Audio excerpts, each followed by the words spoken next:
I mean, there's only one place to start, I think. I've been waiting for about 12 hours. Have you slept or no? I just came right here. I waited. I saw you just sitting in the same seat all night. I ran by you this morning, just sitting there staring at the ocean. I don't know what's real anymore. Well, do you have the? Oh, I don't need the reads. I got them. That's fine, right? I mean, they're not here, yeah, but I know. Right. Okay, no different, right? No. Excellent. Okay, good. So we go to the dinner last night after the show on Barstool Radio. Another big hit on Barstool Radio. Everyone loves me. I love everyone. It's a love fest. Social butterfly. You and Riggs are. Let's face it. I mean, I've become high-fiving and. I've become a little Barstool star this week. They love, they complain about Kirk, but who do they want? Kirky content. Kirk. Come on my podcast. I ran into B-Walk on my exiting the hotel, and he says he's willing to come down and hang if you want. Really? Yeah. That'd be fun. I'm trying not to get too excited. Remember, we're doing a show here. Well, he gave me his digits, all I'm saying. You have his phone number? I got his phone number. Fucking son of a bitch. He's a lucky guy. One up at me again. Well, you know what I think it might be is that you're now being compared to such a villain, a heel, in me. True. That's how it's right now. So you look like a sympathetic character. Yes. I've been asked to go on countless podcasts. I'll be on another one today, which you'll see later, maybe. Look, I've never criticized the place, Oh, it's love it. I love it. Terrific. It's going to be funny when the worm turns and I get pissed off again, and everyone's going to be like, good, it's going to be the same fucking circle. And it's like, well, it's your fault. Now it might be worse because, he was so nice to us in Miami, but when he gets back to his studio, Well, if they do something wrong, we call them out. That's what we do. Right. So after the show, we said talk with a gentleman, a couple of people, take a couple of pictures.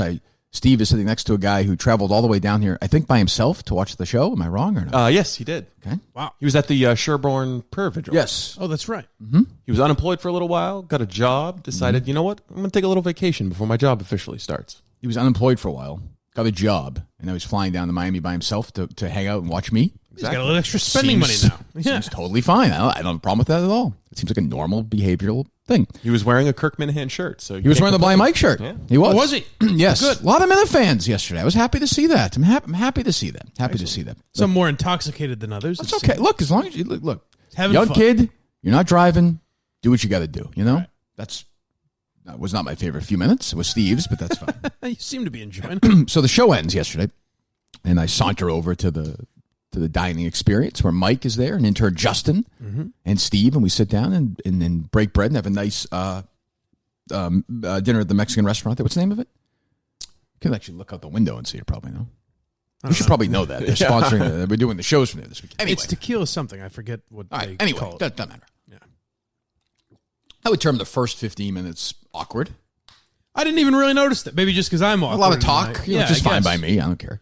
It seemed like a nice enough meal. Justin, almost like he was commanded not to speak. Yes. Until spoken to. And then when he was spoken to, the floodgates. In fact, he was. I advised him. I was like, maybe, speak when spoken to until you're feeling comfortable. Well, he got a seat at the table. I mean, we're discussing Wilbur inside stuff. Yes. He's offering his opinion, which was a strange move. Well, he got comfortable. I told him once you get comfortable. Some would say too comfortable, but he's your intern, not mine. I'm not going to get in right. So it's going along. I think we made some nice. Steve ripped out the computer.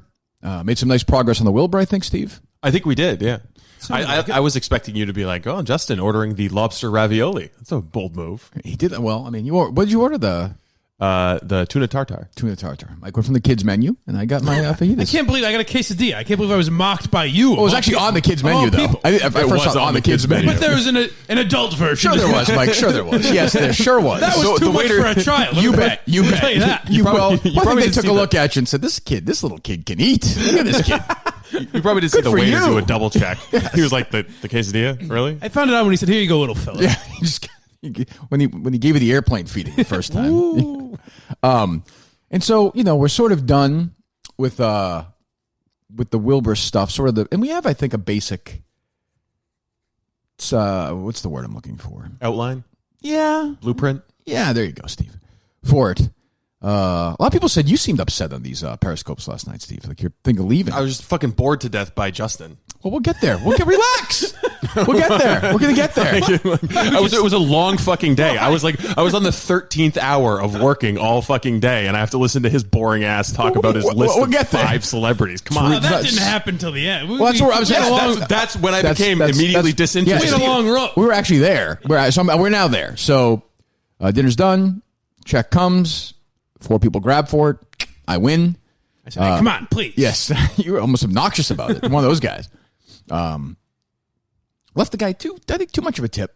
One of the great waiters. Was it tip included? Because a lot of these restaurants are gratuity included. No, it was $120. I forget what I gave him an extra tip then. I don't know. Good for him. So we're done. Nobody's drinking, but I'm stunned at that. I was hoping for Mike to get liquored up. If anyone else at the table ordered, I would have, but I. Steve did not imbibe. No. I had to drive.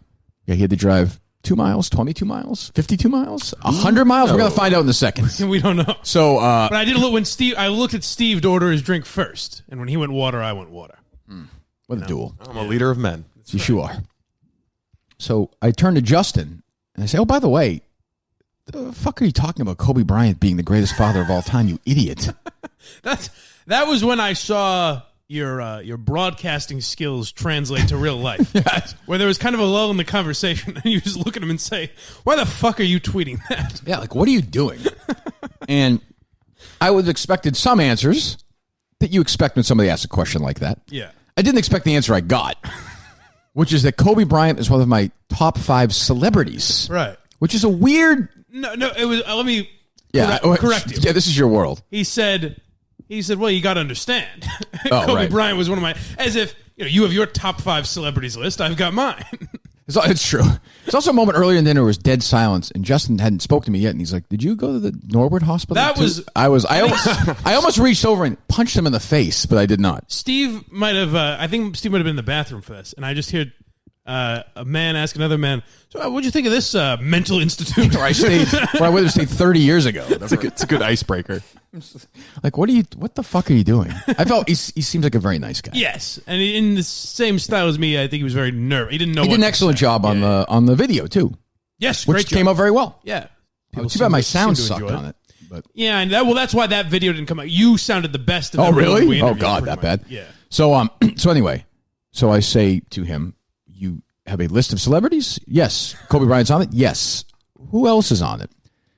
26 minutes later, after a long thought 4 process. Celebrities, we have Kobe Bryant, Donald Trump, Tom Brady, Dave Portnoy, and the drummer. There was a lot of deliberation on this. No, when you say a lot of, and this is where I looked over and I actually saw the look that many, let's say, people who've not cooperated in Russia over the years would get from Steve Robinson before he shoots you in the fucking head. I was fucking dying. It wasn't even disgust. It was silent rage. The great Chuck Norris film, Silent Rage, where Steve was literally not even staring at me. He was like staring right over my head, and like obviously he'd focused on something to get him through this. It's the 1,000-yard stare. I don't know if there's some process you use to maybe get through it. I don't know. No, there's no. I'm like still. You're bringing me back. I'm still fucking pissed off about this. I mean, he was like really mad, and then we start talking about the other thing that we'll get to in a second, which you and I were like fucking blown away by. I had a greater reaction than the aunts versus ants incident. Yes, this was much more. I don't know if it was born from this anger that Steve had. He was just looking to be an asshole. We'll get to that, maybe. But first. But let's not spoil it. Justin gave us his 5th celebrity. Yeah, we still haven't finished. His 5th celebrity. It's still being deliberated upon. With the drummer from Blink-182. The lead singer, I thought, from Blink-182. I thought the lead singer. Travis Barker is, in fact, the drummer. He corrected you. Yes. And then there's sort of a pause as we all let that sit in. And I'm thinking, like, obviously we're going to fire this guy when we get home. And it's a shame that things maybe didn't transpire. That. Oh, God. Come on. What? It's a little too soon. Do you feel that way right now? It's a little too soon. If I asked you that last night at 7:28, would you have said that? I still wouldn't even cross that line. I just wanted to leave. He's a very nice guy. He's a very nice guy. I think he knows we're kidding. Yes, I guess there's a brotherhood of people who have contemplated suicide, I suppose. So it's okay for you to make those jokes. Correct. Okay. I was contemplating last night. Yes. If you just make things up about where you are, Steve can live a happy life. That's true. Yeah. So Steve then drops this bomb on us, which we'll get to in a second, and you and I are reacting to it insanely, and all of a sudden, out of nowhere, Justin's like, "Oh, I want to change my list." No. Keep in mind, he changed the second person he named on the list. Oh, we got not the fifth. Oh, he didn't get rid of the drummer. He's like, who's the fifth person? And then he says, I'm going to replace Donald Trump with of all people, Ashton Kutcher. That's right. And then, if I may add, this is after another 20 minutes of being in stunned disbelief about Steve at dinner, and then the walk home, which is a short walk, but it's a walk. Yeah. And then we get up to the room, and then we finish editing the video. Mm-hmm. And then it finishes uploading to Twitter. So this is a decent amount of time. Sure. And he says to me, you know what? I think I'm going to change Ashton Kutcher for George Lucas. I would have fucking told him to leave the room. I'm serious. I was like, you got to be fine. I go, you got to stop telling me this, man. So I think the takeaway is he doesn't know who his top 5 Nobody's ever celebrities read a room worse. Like, it's not even like there was visceral hatred coming at this guy for this list, and then there was just like I wasn't even bored. I'm with Steve. I was like, shut. He's like out loud. He's like, Dave Portnoy. I got to have Tom Brady. And you're sitting there like you're with adults. And he can see the reaction. He's also with me. Like he must know. He must know I don't want to hear this. But it's also I get hung up on the little things where he's like he starts out and goes, well, obviously Donald Trump for me. Right. Well, okay. Which I have no idea. I don't know why that's obvious. Well, the link is obviously with those two is famous. That. Yeah. But then later Trump's the first guy he gets Trump's rid of. gone. He's gone. So it's not obvious at all. I think you have to do a video today at some point where you have his top 5. Like 38 to 44 or something. Okay. Like, I want to see. I want to go down a little bit. Okay. Maybe Steve should do it with him. Actually, no. Yeah, maybe you should. You will refuse. Steve, you work for me. You have to do that list. No. Yes. No. I think so. I think this might make him quit. That's going to be the Guinness show. You and him doing his list the whole time. Oh, we'll get into that. His top 20. I'm serious. His top 25,000 celebrities over 50 hours. Oh boy. So, anyway, why his timing was particularly odd at the end was this amazing revelation. I think, though I don't know if this is true or not. So we're sitting there, and we're just, and Steve is he's a little pissed at this point, wouldn't you say? Like you could tell. I did not pick up on it. You can tell that. Hello, can you hear me? Yes, I was done. No, I'm talking to I'm going to make this announcement. Sorry. There's a little crossover work, Steve. This is my friend Big Cat told me to do. Oh. So I'm learning how to. Not really, but that's fine. So we're sitting there at dinner last night, and I say to Steve, "Hey, somebody sent me your Airbnb location. You said they found you. They found you. You've been found. Yeah. Hold on, people." And then Steve's response to that is, "You think I'm actually there? You think I'm actually there?" Steve Robinson has been lying to you about Elias and the Airbnb all week long. Oh, week long? Oh, good point. For months. Good point. He booked this months ago. So are you actually lying? I'm staying at a rented room somewhere in Miami, but I flushed some shit down the tubes because of your minions are psychos. They found flushed some shit down the tubes? Yes. There's a little bit of disinformation going on. I don't want them to find me. Everyone knows where I am. I give them my hotel room number. Yeah, there you go. Wasn't very smart, was it? I've had no problems so far. They called me a couple times, but that's it. So what's the truth? Is there an Elias? I'm staying at an Airbnb. Is there an Elias? As I said to Justin last night, I pointed out last week, you can't spell Elias without lie. This may be some sort of Shutter Island mind fuck. It's true. Maybe we imagined Elias. I don't know. Is there Elias? There are Argentinians. Is there Elias? No, there's no Elias. There's a Christoph. What? No, there's definitely not a Christoph. You're a fucking psychopath. Why would you tell us about Elias? There were songs written about You're Elias. a fucking psychopath. I know. I came up with it in the moment and then just ran with it. Why? When I checked in, I looked at my Airbnb thing and I was like, "Oh, it's Christoph." And you made That's up. funny. But why? Why make up Elias? And you made up that he was going to be there. You said that he's going to be there. Oh well, Christoph is there. What the fuck are you talking about? Well, you said Elias wasn't there. Well, he's not. Elias is definitely not there. Christoph is He's nowhere. And the Argentinians are there. I was talking with them last night to see if they wanted to come on the podcast, but I'm not sure that they do. No, Or you are weren't. they? I have no idea. What about these chickens? The picture of the chickens. What, you think I've made up a picture of chickens? Yeah, but you could have just driven somewhere, take a picture 20 miles away from where you're staying. Yeah, it's at the parking lot of a supermarket just down the street. From where? From where I'm staying. Like, why does it need to be public knowledge? well, where the I'm supermarket staying? was public in the picture. What, are you leaving little crumbs? Ooh. You fucking psycho. I don't understand. Why would you lie? I don't want the And don't Minifans call to them know where my I am. fans. They're your fans, too. I don't want the Minifans to know where I am. I don't like this. I don't like the fact you're acting like you're above the Minifans. I'm not above I the can Minifans. do that. You can't do No, that. I'm not above the Minifans, but I understand that they take things to extreme lengths. It is Like what? What do you think? What are you going to do? Ned Snark was in Mike's bed. Mike invited. He invited was an him there. invited guest. Yeah, it was consensual. Yes. As far as That's what I'll tell you. it's fine. Look, I'm not going to dig into that. That's fine. Do you have any reaction to this? What I want to know is little things like there's so much. Like why? What am I trying to say here? No one knows. I need Relax. to collect my thoughts. This is a complete overreaction. I need to. It's not. You're fucking lying about No, it. you came out last night and you were like, "Oh, the people in the Discord found where you are. They're it going to sounded cause like trouble that. for you." That's what you said. I did not say they're going to cause. Yeah, right. They haven't found me. I did not say they caused trouble for you. I did not. That was what you said it with your tone. Okay. The tone Okay. was you this lie is about this. going to I'm bring not ill lying about fortune this for you. particular story. You're lying about it. They did not find me. There were parody accounts. Well, now they're and going songs to. written Now about it. you're challenging them to. They're not going to find me. Now this is what I wanted to say. He's made me feel like a real schmuck because a question I've gotten a lot on Periscope and Instagram Live is why hasn't Steve Periscoped We talked about this last night. Elias's house? And I defended this man and I said, well, it's certainly. I go, Steve's got a lot to do down here. He's got so much work. He doesn't have time for the real truth is he didn't want to be exposed. It's not I rolled a periscope at another man's house. What man? There is no man. What do you mean? There is a man who owns the house. I don't believe this Christoph exists either. Explain to me what we're.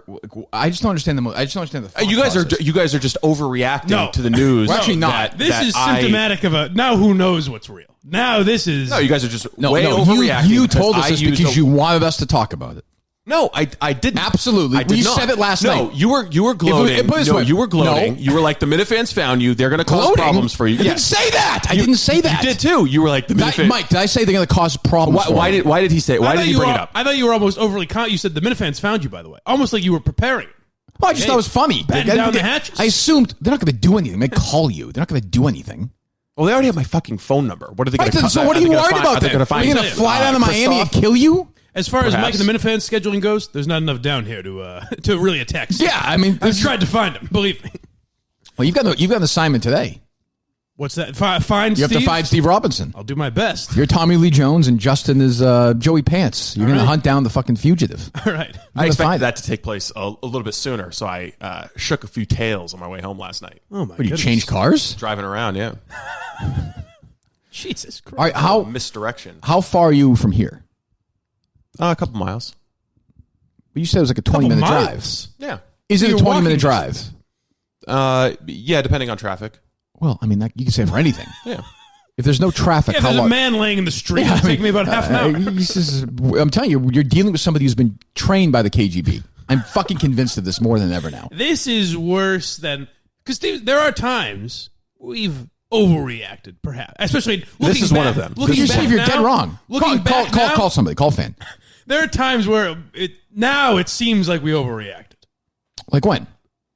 Like in hindsight, the funerals thing seems like nothing compared to this. You know No, what I mean? no, Like, but that's funny though. That's what I'm saying. This is chilling. this is disturbing. Yes, this is almost a study of a man with paranoia, Right. which I recognize, but like This proves everything. also where- also sort of an ego thing going on. yeah. He's like, hey, I'm Steve Robinson. Yeah, I'm Then not- they want I'm to not find like me you out. fucking idiots Yeah, that would- no, yeah. I mean, Steve could put his address on a fucking piece of paper and wave it in front of a camera. No one's gonna bother. No one wants to be around him. You'd be fine. Yeah. I think you know what I think the credit goes to on this.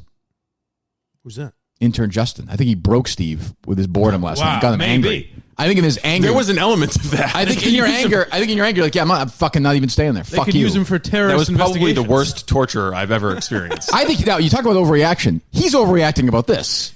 Oh, sure. Justin was completely pleasant. He's a nice kid. Yeah. Did he do a good job on the video, Steve? Yes, he did. Yeah, the video turned out great. Excellent, a lot of views. People are enjoying it. Exactly. He protected Mike from getting stabbed. That's true, yes. which is too bad because that would have been unbelievable content if you've been stabbed Would have this week. been. I almost wish I immediately turned when the guy threatened me.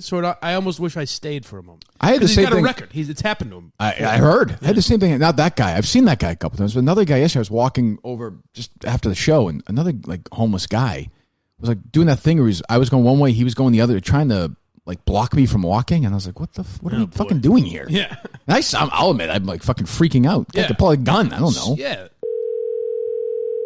But I guess the guy. And how about I'm sorry, Mike. Yeah. Hello? Hey, 1 second. How about the? We'll get to you in 1 second, okay? Yeah, no worries. Thank you. How about this is the gentleman. Keep this in mind, by the way. This is big. Right. Who's the artist who wrote the Elias song? The producer, Matt, right? Matthew, yeah. And what happened with that song initially? What do you mean? Blocked. Remember, he came in and asked us to play it that day, and Steve said, I didn't see the email. Interesting. Not at all. Right? Is that the song? Yes. I don't remember that. That's the day. Wow. That's the day he was there, right, Steve? That is correct. Oh my God. Does that tell you? I mean, case closed. It's all been a big Shame on us, I Oops, think. yeah. Who am I talking to? Greg from Nantucket. Greg, how you doing? Hold on, Steve. Hold on. Good, man. Yeah, doing awesome. Thanks for the call. Okay. Do you listen to the show every day? I try to. This week I've been a little behind, Okay. but I would Do say you- 90% of the time. Do you know who Elias is? Yeah, the greatest singer-songwriter there is. No. Elias? Oh, No, goodbye. You fail. We'll try somebody else. You've been knocked out, Greg. 90%. First one in Miami. Get the hell out of here. 90% of the time. What an asshole.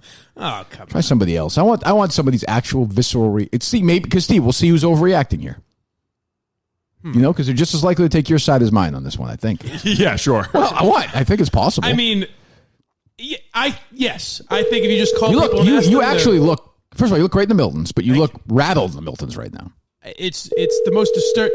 I mean, even Milton's tries to bring the best out of me, but they can't with this situation. Hello, can Who's you turn this? down whatever I'm listening to here? Yeah, I'm at work, Kirk. I work in a factory. It's loud. Do you work in the factory or something?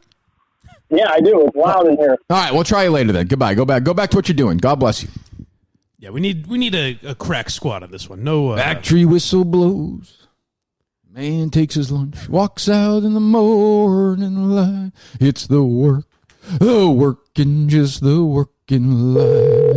Does this make you wonder if it's not a bit? If that he's lied to you about everything? Maybe he's not Steve Robinson. Of course. What do you? Maybe he never worked for Howie Carr. Who's to say? I think he might have just died and been replaced at some point. Maybe Beard Steve is a different guy. It's like, I mean, I've seen like 3 Steves this week, like just walking down the street next to each other. I don't know what's going on. Working. Well, we cannot find a Quit. If person. you're working, quit your fucking job. Especially if you this give us your week. phone number. What the fuck? This is a big week. Please leave your message. All right, one more. We're failing. We need a. Well, we got 2. I mean, we did get to it. To be fair, we got 2 answers. Yes, but we need an ace. We need an ace caller on this type of a case. Well, give him one of your Hall of Fame numbers there, Mike. I mean, you talk to all these fucking people. I don't know the numbers though. I mean, I have. How do you numbers know their of, numbers? Kevin from Bristol and Steve from Providence. Well, those are Hall of Famers. That's true. hello? Who's this? Oh, fucking Kirk. This is awesome. Yeah. All right. This you seems like that? This seems like our guy. You like when I talk to you like that? It turns me on. You're a dirty little boy, aren't you?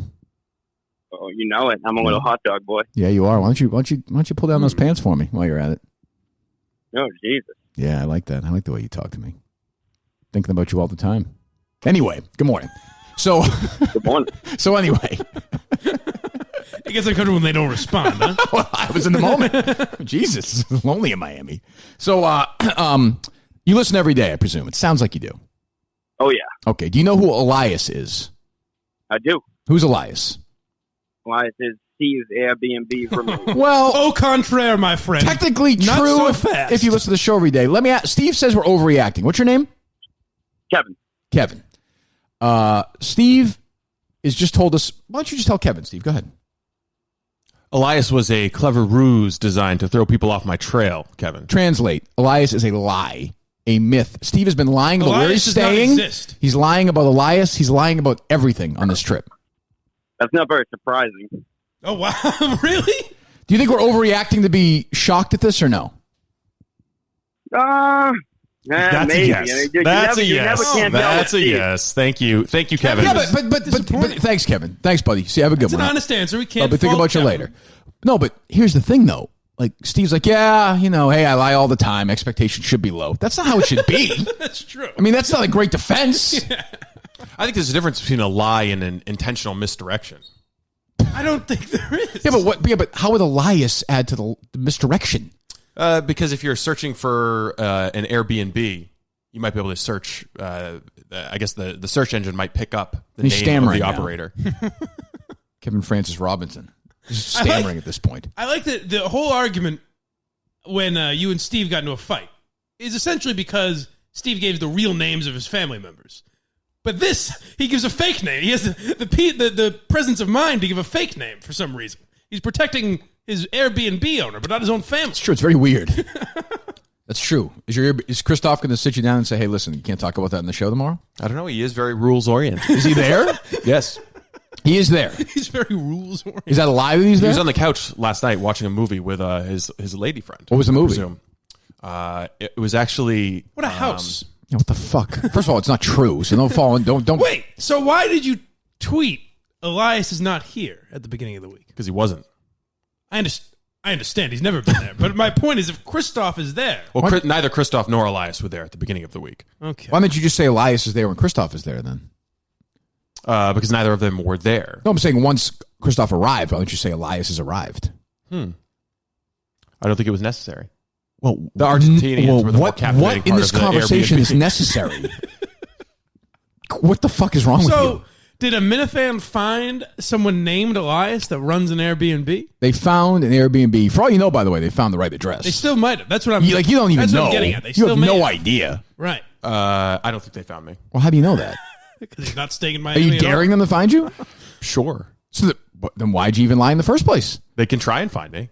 Catch me if you can. You don't think they will? I don't think they'll find me. No.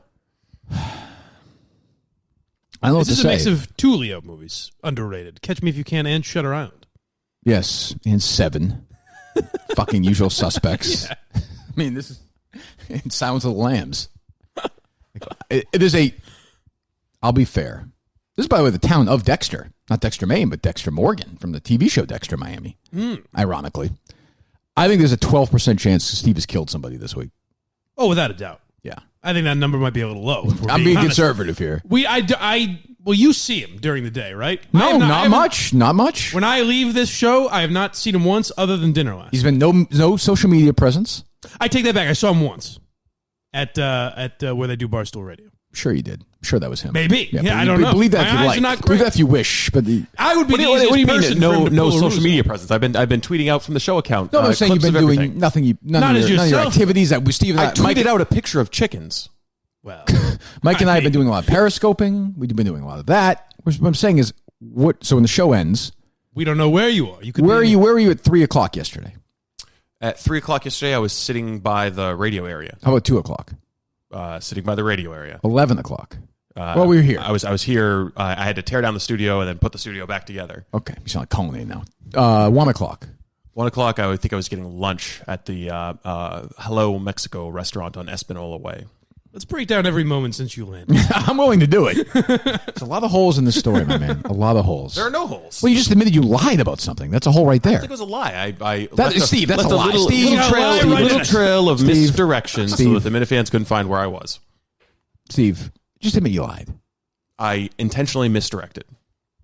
Are you Bill Clinton? Can't you just say you lied? I knew he would like that one. I gave him that one. That's good. The weird thing is, Thank you. if he just said I'm in an Airbnb, there would have been no further questions. Yeah, you know that's a lie. Well, everyone knows you're in The probe everything. but you're in an Airbnb. Sure, Oh my god! See, that's I am in an Airbnb. I don't know. But it's a different location than. Well, you don't even know if people know where you are. What do you think they're going to do to you? Honestly, what's your fear? I have no idea. What do you do? I fear the like you. unexpected. That'll be the. That's like the Tagline tagline for is the movie. fucking horror movie. Fear the unexpected. Christoph. Christoph Waltz. It's just Steve like looking, and there's like one side is Elias, the other side is Christoph, and like Steve in the middle, just staring straight ahead with blood all over him. Two of the great villains of all time. Jesus. Well, anyway, look, that's a Milton shirt. It is, yes. A Milton shirt for you as well. I'm in a Milton shirt, yes. Excellent. Thanks Milton to shirt Milton. and shorts today. Yes, good. I got my Milton shorts on today, actually. My Tommy Bahamas. Thanks so much for Milton's for helping us out this week. A nice message from our friend Bill last night, right? Mm-hmm. Some Mike respond right away. What a pro. That's me. Great. They said they're getting great feedback, which is excellent. On the Periscope and all this stuff all week long. Mike has been the model here for Milton's. Yes. You go to Milton's. I do nothing, but I look good doing it. You do. Miltons.com. Check out their sale page right now. The big winter clearance sale going on right now. All the brands. Tommy Bahama, Vineyard Vines, Johnny O's. You want to get a nice suit. You want to get a nice jacket. Very simple. You go to Miltons.com. And thank Miltons for helping us out this week and helping us out in the past and in the future for the entire 2020 year.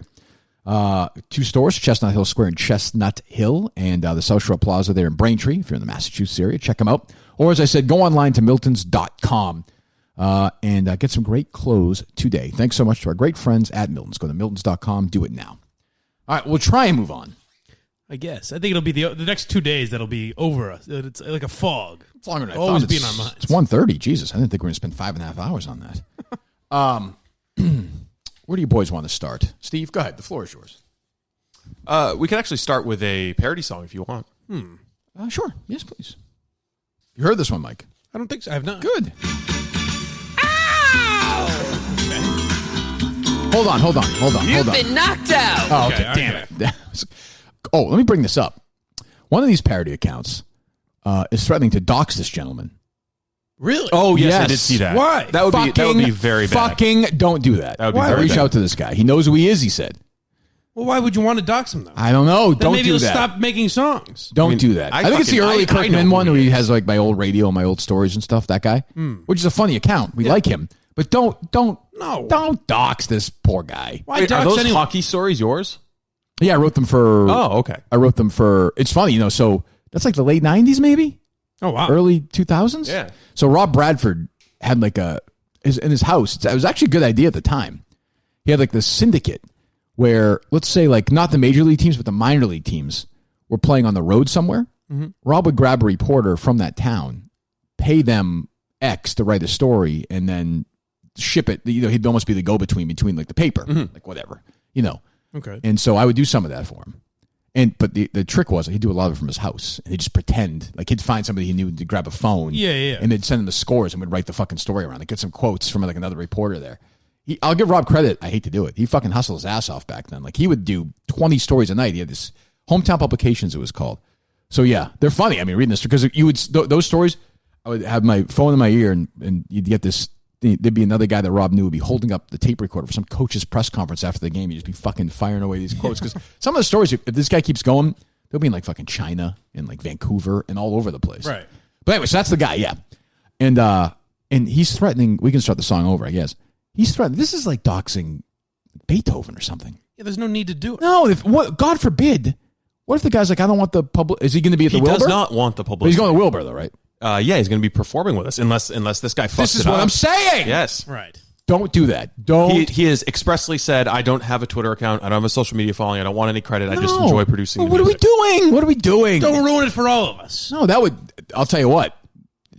The worm would turn on that guy if he did it. That's all I'm going to say. I would hope so, yeah. Yes. Go ahead. So, I'm sorry. And it sounds very appropriate as my first knockout disclaimer. That's true. You've been knocked out. In a Miami B&B, no sign of Elias anywhere. Wait a whoa. He's hanging out there all alone when he hears a doorbell ring. Who could it be? Foreigners at the door. Steve's in shock. He makes a mental note to keep his things locked up. Living with Argentinians.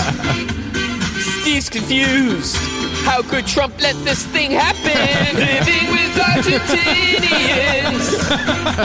He makes small talk to prove that he's not racist. Living with Argentinians. He's calling up immigration on the phone. That's very good. And fitting in a weird way. Well, oddly true. Looking hard at the green card. Steve ain't letting down his guard. For dinner, they're cooking fish. Steve somehow blames Obama for allowing this. His light bulb flickers, there's no AC. Knocks on their door, he wants them to fix it for cheap. Visiting Miami on a trip to sightsee. Now they're stuck with some weird guy. Steve living with Argentinians. They're ruining Steve's big work vacation. Living with Argentinians. Steve's calling ICE to have them sent back to their nation. Living with Argentinians. Waiting for immigration to take them home. Living with Argentinians. Wow, look at that. That's a very funny angle. Excellent. And Steve's living with Argentinians. Yeah, better than the original. It's better than living with James Brown. Much better. I forgot maybe the strangest part of the dinner. Even almost more so. Well, than hold the on. lot. Wait, 1 second. I'm going to forget this. I'm Continue. sorry. Remember that, though. Yes. So, is there AC in your place? No. Is that light flicker real? Yes. Or is it? I mean, I'll just do a Periscope from the place. What are you tonight. being bitchy about? You lied. You got busted. You confessed last night. Yeah, I say I didn't get busted. So then what are you bitching about? You know what? You got fucking broke by Justin. Well, that's true. He But fucking it was broke also you. it was also Master. a successful, clever ruse to protect myself. Well, how do you know that? Because no one's found me. Okay, we could get killed tonight. Not yet. I won't be around to suffer the humiliation of you being like, ha! That'll be good, though. It'll be a fun show tomorrow. Ah, you were wrong, you rat fuck. You're Mikey dead. Fowler, get down here. Go ahead. Steve came back from the bathroom with a very seemingly like a pleasant story, but he told it in such a manner like, so I got my hard prick in my hands. That's right. That's right. Just very vulgar. It was. I have to say, we're all men, but I was like, whoa! I was like I had my chicken in my dick mouth in my with- hand. So I'm tugging my cock Yeah, out. he's like, yeah, get the. You know how he's like, men get the- do, he's like, right, get the fellas? fucking one-eyed monster out. Did this rock fucking hard. So you guys are just overreacting and exaggerating again. It was funny. I went to the bathroom. I was talking on the phone with my dad. I pulled my dick out Pecker in hand. into the urinal. I'll phone my dad. Okay, go ahead. Someone hears me say barstool, jumps out of the stall, drunkenly puts their phone in my face as I'm pissing, and is like, "Oh, I had a picture with Big Cat." Oh, it's interesting. That's a great story. Oh yeah, yeah. But you started out in such a sexualized manner. You know what you are? It wasn't sexual. You know what you are? You guys injected the sex into. You know what you are? This will lead into what I want to talk about next. White rage. That was white male rage. I saw it. It was. I saw you. I saw. I'll cop to that. I saw Yes. that Kavanaugh look on your face. The Yes. jaw, everything. And you can't, as my friend Pete Carl wrote in the Globe, like you can't. If you're a man, you can't help that. Your face literally contorts into the Kavanaugh face after a while. I mean, paint the scenario. He's in there with a bar stool fan. Yep. In something called the men's room. Correct. Well, you call it that. Yes. Right. Yes. Oh, With that beard, that masculine beard. TOXIC. Yeah, I'll cop to Exclamation that. point. Yes, I was filled with white male rage last night. I still am. By the way, you had some rage going last night. Yes. Did you not want to have dinner with us last night? You could have just said no. No, I wanted to get I thought it was a good- wanted to get the work done. I thought It was we did a good Yeah. job on that. No, We we were had having good some meal. laughs, It was no? pleasant. Yeah, it was good. You think it's more that he wanted to have dinner with us? It was pleasant. Not the gentleman that isn't here. The hell says a dinner? Yeah, it was pleasant. It was fun. I would say perfunctory. that. I can't jump. Pleasant? It was a pleasant meal. Yeah, I would say something like that. Well, it got very odd. There's a rare crossover with me and Steve's language, where sometimes I'm on. You must board. have some Russian I'm in on your family board with it. history. Or Maybe. something. Yeah. I don't know. So my friend Pete Carl, what time will he be on today? He has not responded. I did see the comments section of the Globe story was taken down, which is interesting because there were about 90 comments when I first found the story. So I looked at it again. I sent it over to Jerry Oh boy. last night, which means you'll get that. He would have 90 more. He was just like, he texted This me. is ridiculous. He's like, I'd call it the biggest bullshit I've ever read in the Globe, except it's so ridiculous. Something like that.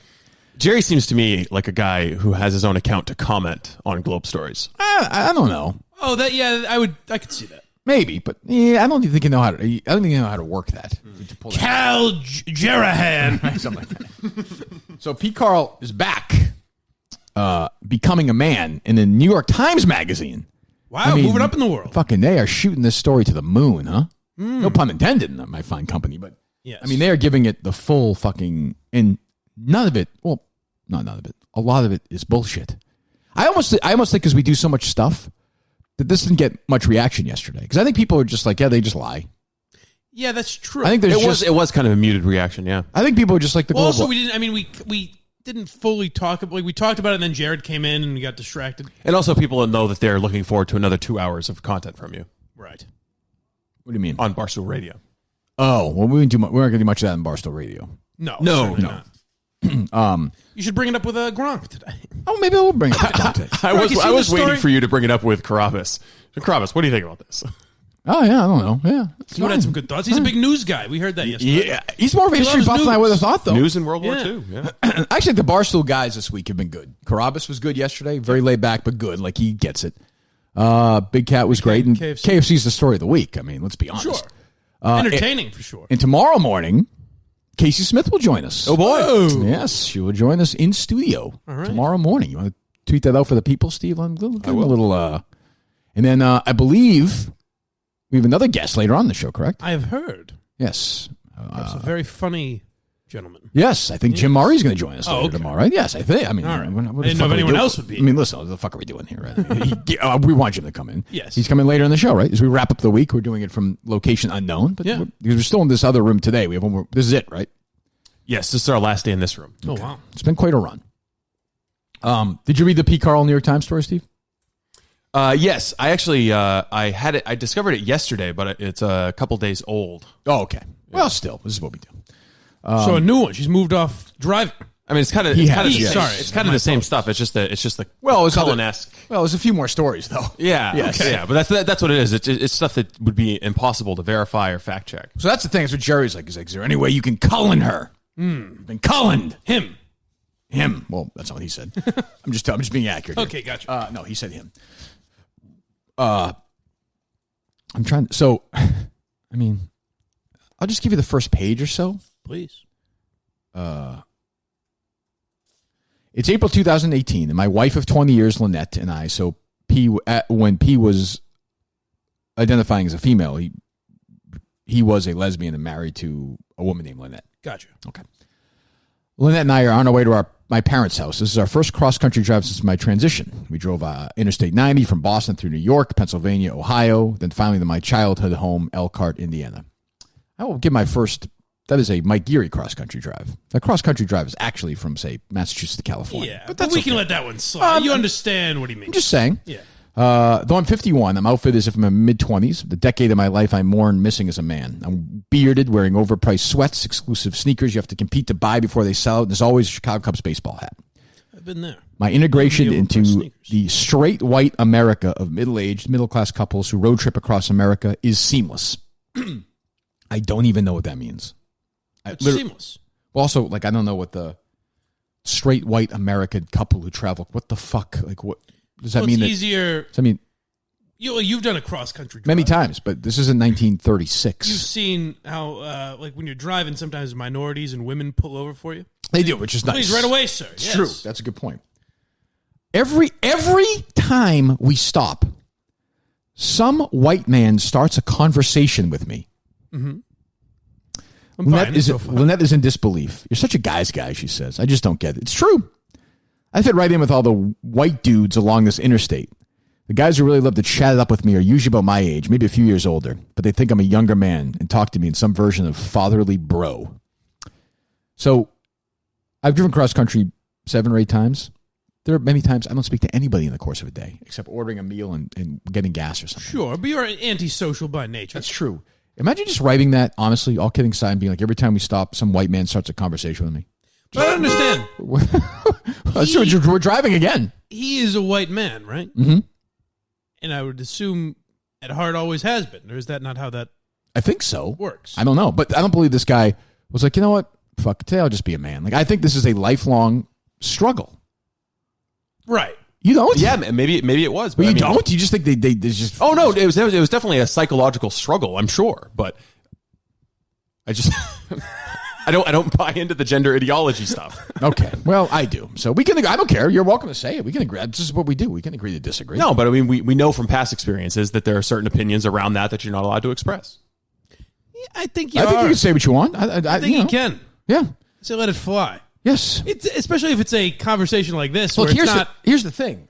Mocking anyone, really. But Right. Here's the thing, too. Like, I applaud with this, guys. If he feels better about this, that's awesome. Right. His story is full of shit. And honestly, I think I should be applauded for treating this gentleman like any other gentleman who would write the story. Right. Like, if I read a story about something else and it had this many holes in it. Well, you've done it. You did the same to Cullen. I do it all the time. Greg Bedard. Yeah. If all white men, by the way. Yes. If Kevin Cullen had written a story about a $1,200 side mirror that he didn't have to pay for at all because he's a white guy, I would have flown home. No, I would have flown home and gone to every gas auto body shop in Massachusetts. Oh, Steve from Providence found one. He did. Really? He found a side mirror that was that cost like $1,300, $1,400. Did you get it for free or no? For a Lamborghini. Yeah, right. Lamborghini side mirror, yeah. And when you go to, now I don't have a Lamborghini, I have a very nice car. When I go to the dealership, when it gets fixed, like stuff like gets fixed, it's generally more expensive, and it's never free. That I can tell you. On us, Pally. Yeah, drive safe. It's it's weird though. It takes forever because there's this line at the door of white guys, just waiting for their free shit. That's gotta be the toughest thing. Is there's gotta always because I can't think anybody's ever gone through anything tougher. Every dent or scratch, you would think a white guy buff this out for. Of course. Me, you know? By the way, to get to your point, Mike. She says she was living as he says he was living as a woman for 50 years and 10 months, and then on March 16th, 2017, I became a man. Okay, you're right. But that's what I'm saying. But that doesn't mean he wasn't struggling with that. That's what I'm saying. Oh no, I'm not saying he wasn't struggling with it. I'm just saying you have sympathy. Do you have actual sympathy for the person? Sure. Yes. Okay, that's all. Like when we talk to I think Steve should be able to say like that he doesn't believe in. I think you should absolutely be able to say. It's great. I mean, maybe a little more tactfully, but as Dave Portnoy says, we don't have tact. No, Big Cat says that. Dave said that too. They both really? Yes. Yeah, everyone agrees. That's a word you can tell it's been said in meetings when something like that happens. When everyone's saying yes. It. Yeah. But I guess what I was saying is like I think when we talked to AJ, it came up where it's like, she always felt this is who she was. So I kind of assume that that's the case, that like when you're a kid, you feel like you're in the wrong body.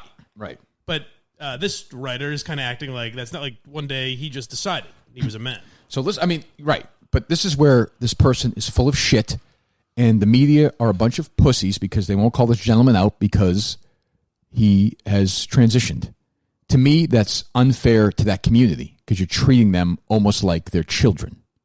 Do you understand what I'm saying? Yes. Yeah, Do you get that, Steve, or no? Yes, and I think I go back to my original point. I figured Steve would be on board with me on that one. Yeah. When you flagged the original story for us, I said that if his situation was different, the Boston Globe wouldn't have published that story. But it makes white guys look bad, though. Yes, but if which is gold. No, I think that if look at that brain working. Relax. Take it easy. If he wasn't from a liberal protected class, of course, the Boston Globe would not be publishing that piece. Of course, no question. Which exposes the kind of doublethink that's going on with the Boston Globe editors. I'm going to take Gene Hackman out. I'm going to put Don Rickles in. What do you mean? The celebrity fucking top celebrity list. Yeah. What? Well, they could both be in there. My 5 favorite celebrities. We'll get to the story here in a second. Okay. My 5 favorite celebrities. Bruce, obviously. Bruce is number 1. Yeah. Does it count like childhood heroes still count? Is it like for the span of my life? I think that's what it is. I think it is childhood heroes, mostly. Dave Portnoy is his childhood hero? He's 23. Jesus. Yeah. All right, Larry Bird. Bruce Springsteen first. Larry Bird. Yeah. Could have guessed those two. Gets tough here. Hold on. I'm going to take some time on this one. I guess I'll put Robert De Niro in there. I was going to guess De Niro, and I thought you would poo-poo that, maybe. No, I put De Niro in there. I'd probably put Gene Hackman in there. And Tom Petty, Neil Young. Yeah. Those would have been my guesses. 5 white guys. Yeah. Barack Obama. I think a RuPaul. Okay, good. Yeah. I think RuPaul's 5th. That's a nice list. Steve, what's your list? I'm sorry, I just blacked out for a second. What's up? Your 5 favorite celebrities. My 5 favorite celebrities. Maybe he just hates lists. Nelson Mandela. Good. Martin Luther King Jr. Good. Barack Obama. Colin Powell and Condoleezza Rice. Okay. Not woke enough. You get a member of the transgender community. Yeah. Oh, sorry. Caitlyn Jenner. Very good. There we go. I would have gone to Laverne Cox, but that's all right. Absolutely. Yeah. Sure. Mike, your list? Oh, let's see. Donald Trump, Ben Shapiro,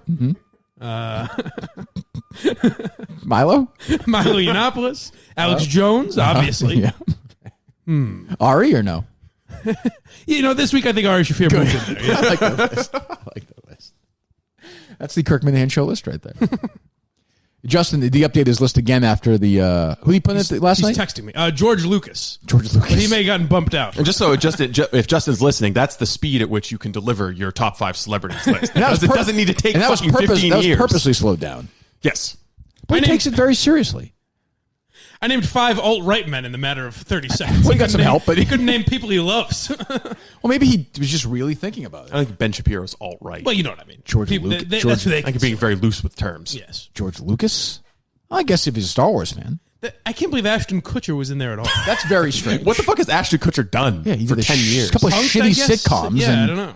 Like basically became invented in a weird way, sort of put Twitter on the map.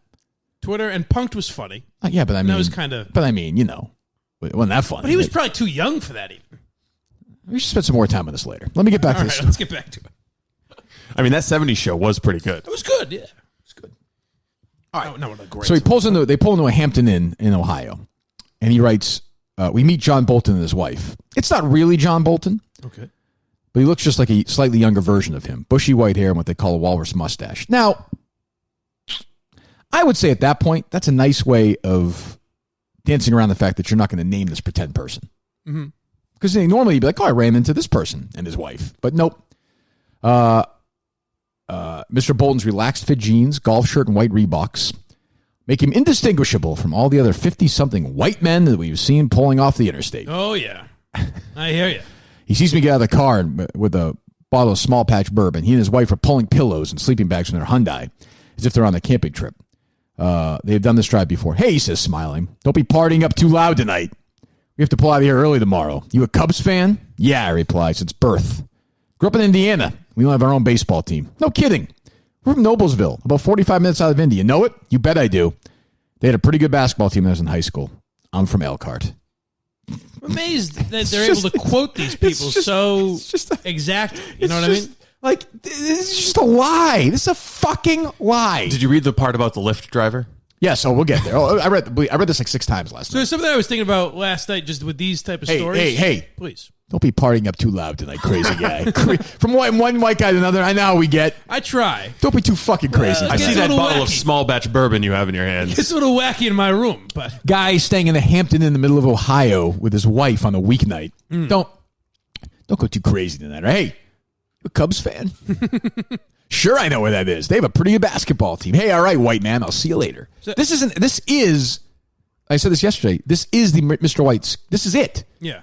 Go ahead, what were you saying? I was thinking of that Norman Lear quote where he talks about why TV is I didn't put him on my list. Formulaic now. Norman Lear, he should be in there. God damn it, this list is complicated. Go ahead. But he said, that's the thing. That's what his mind keeps spinning. I got to put Gene Hackman on, put Norman Lear on. I love Gene Hackman. All right. Go ahead. But he says the reason TV is so formulaic now is like his generation grew up with experiences and they wrote about those experiences. This generation grew up with TV, so they wrote how they saw what they saw. They weren't plagiarists back then. There's something, of course, but there's something with journalism now where it's like you have to tell these stories the way it would happen on a TV show. Yes, that's true. You know what I mean? Yeah, they're defined by that. I mean, Cullen's the perfect example where you made fun of like the idea that he was in this, this bad cop kind of a movie, right? And that's what it is. It's like he feels he needs to tell the stories in a way where it's right. This guy's writing like 2 guys would write on some bad TV show. Exactly. That's true. Yeah, that's true. And that not even to say it's 100% bullshit. It's just the way you write is like, well, I need to pepper in these details about this couple, and it's hard to understand what All in the Family did to the sitcom in America. And there's another good Norman Lear quote. He said, "Until All in the Family started, essentially sitcoms were this episode.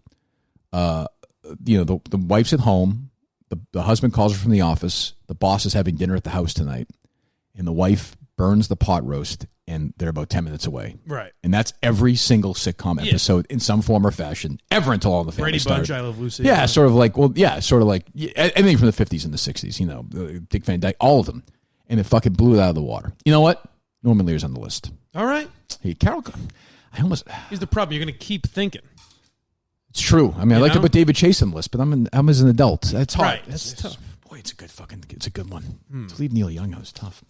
All right, so the conversation continues the next morning at breakfast. Boy, this works out well. They run into him again at breakfast the next morning. That happens all the time, right? When you stay at the hotel, you run into people in the parking lot, have a little bro talk.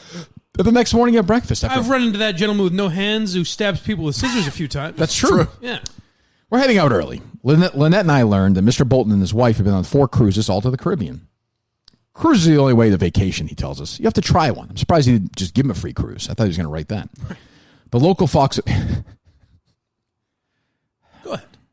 The local Fox affiliate is blaring in the room at the free breakfast buffet, airing the story of 2 black men who were arrested after sitting at the Starbucks after a few minutes of ordering while they waited for another man. See, that's what I'm talking about. Well, I know. That's why I'm laughing. In the TV show, it would be that's why I was used about Cohen. It's cinematic, of course. Yeah. A bad TV show. Yeah.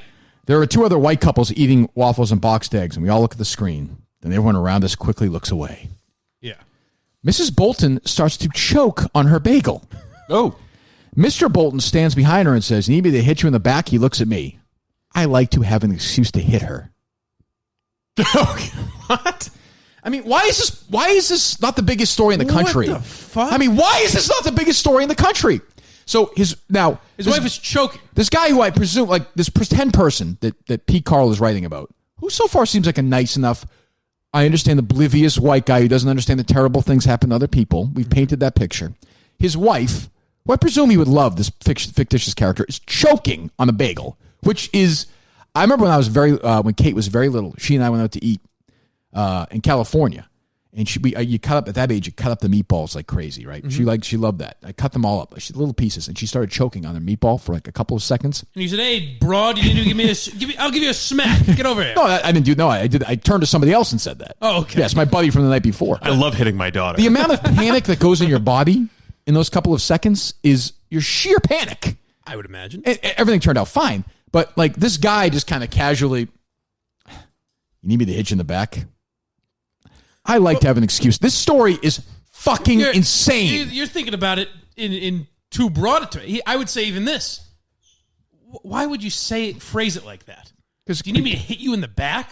Is that what you say when someone's choking? Well, you know why, Mike? Say, hey, because it sets up the joke. You'd say, "Are you all right?" No. It sets up his old. Are you choking? The old white guys joke about how like they hit their wives. Heimlich? Yes. Do you need me to hit you in the back? It doesn't even make sense.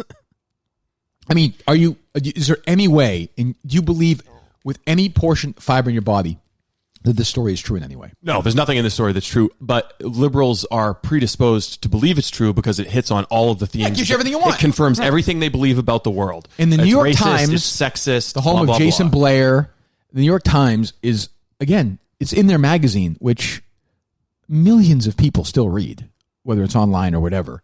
And this is just there. And it's to me incredible. But I would think the majority of New York Times subscribers read this story and their takeaway is amazing courage this man has to tell his story. Yes. He's basically painting the picture of Crash, except everyone is exactly what you think. It's just things like they show up in Elkhart, right? We show up in Elkhart, Indiana, and land on Bristol Street, and we are greeted by a Confederate flag waving high atop a pole in one of the 1960s suburban-style homes of Pepper, my parents' once wealthy suburb.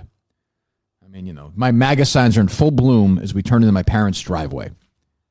So if you're a Minifan, go to Elkhart, Indiana today if you're in the area. We've talked to people from Indiana before. We have. I mean, after me and Justin swing by Elias as well. Go to Bristol Street and see MAGA signs in full bloom. Can only imagine. That's all I want to see. You know, full bloom means to me, like we did a story a couple of years ago about this woman in what suburban town was it? Susan Pease, Lincoln, maybe it was Lincoln. Oh, I remember Susan Pease. I don't remember. And she and I think Charlotte Wilder wrote the story about her. Somebody did. Yeah. And talked about how it was snow in the ground. And there were MAGA signs everywhere. So of course the old fans of my show, a bunch of them were in the area. They drove around. No signs. There was like 2 signs in the town. And that day was it a windy day? And that day it didn't snow. Oh, okay. There was no snow the day they're talking about. They also have some regulations about when political signs can be up. So depending on when she was I guess what period she's reflecting on here, there might not have been any MAGA signs. This is where Congressman Steve comes in handy. Knows the little details like that most people don't know. But it's just, you know, my father's racism, if you can write about racism, is less overt than that of most of white people I know in Elkhart. Okay. So, I mean, this guy is like polling around. I mean, it's just, you know, so now everyone in Elkhart, Indiana, which I'm sure is a very nice middle America town. They're all racist. Like I've driven through it. They're all racist, but the father is the worst. Yeah. Worst of the bunch.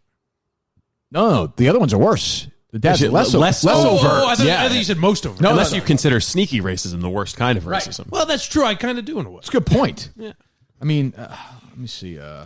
Can you read the Spider-Man part? Yeah, where is that? Becoming a white man visibly is like a newly found superpower. When Spider-Man suddenly realizes he can scale the sides of buildings but doesn't quite know how to control his own power and smashes up against a concrete wall on his first several attempts. That's what I feel like every day when I have to cross the street. It's a harrowing venture. It's just this, his father-in-law and his brother would sit in front of a TV in Buffalo, and his brother would say over and over that Obama, using the racial slur, should be killed. Well, Frank said, I mean, what's the racial slur for Obama? Well, I suspect. Just saying the N-word? I suspect. No, I don't know. I would think, unless there are others, maybe more colorful language. Who knows? Where was the car part? See, what page is that on? I don't know. I don't have page numbers. It's right underneath the picture of the 3-year-old P. Carl. Okay. I mean, I don't, So one night. I got it. Okay. I got it. Sorry.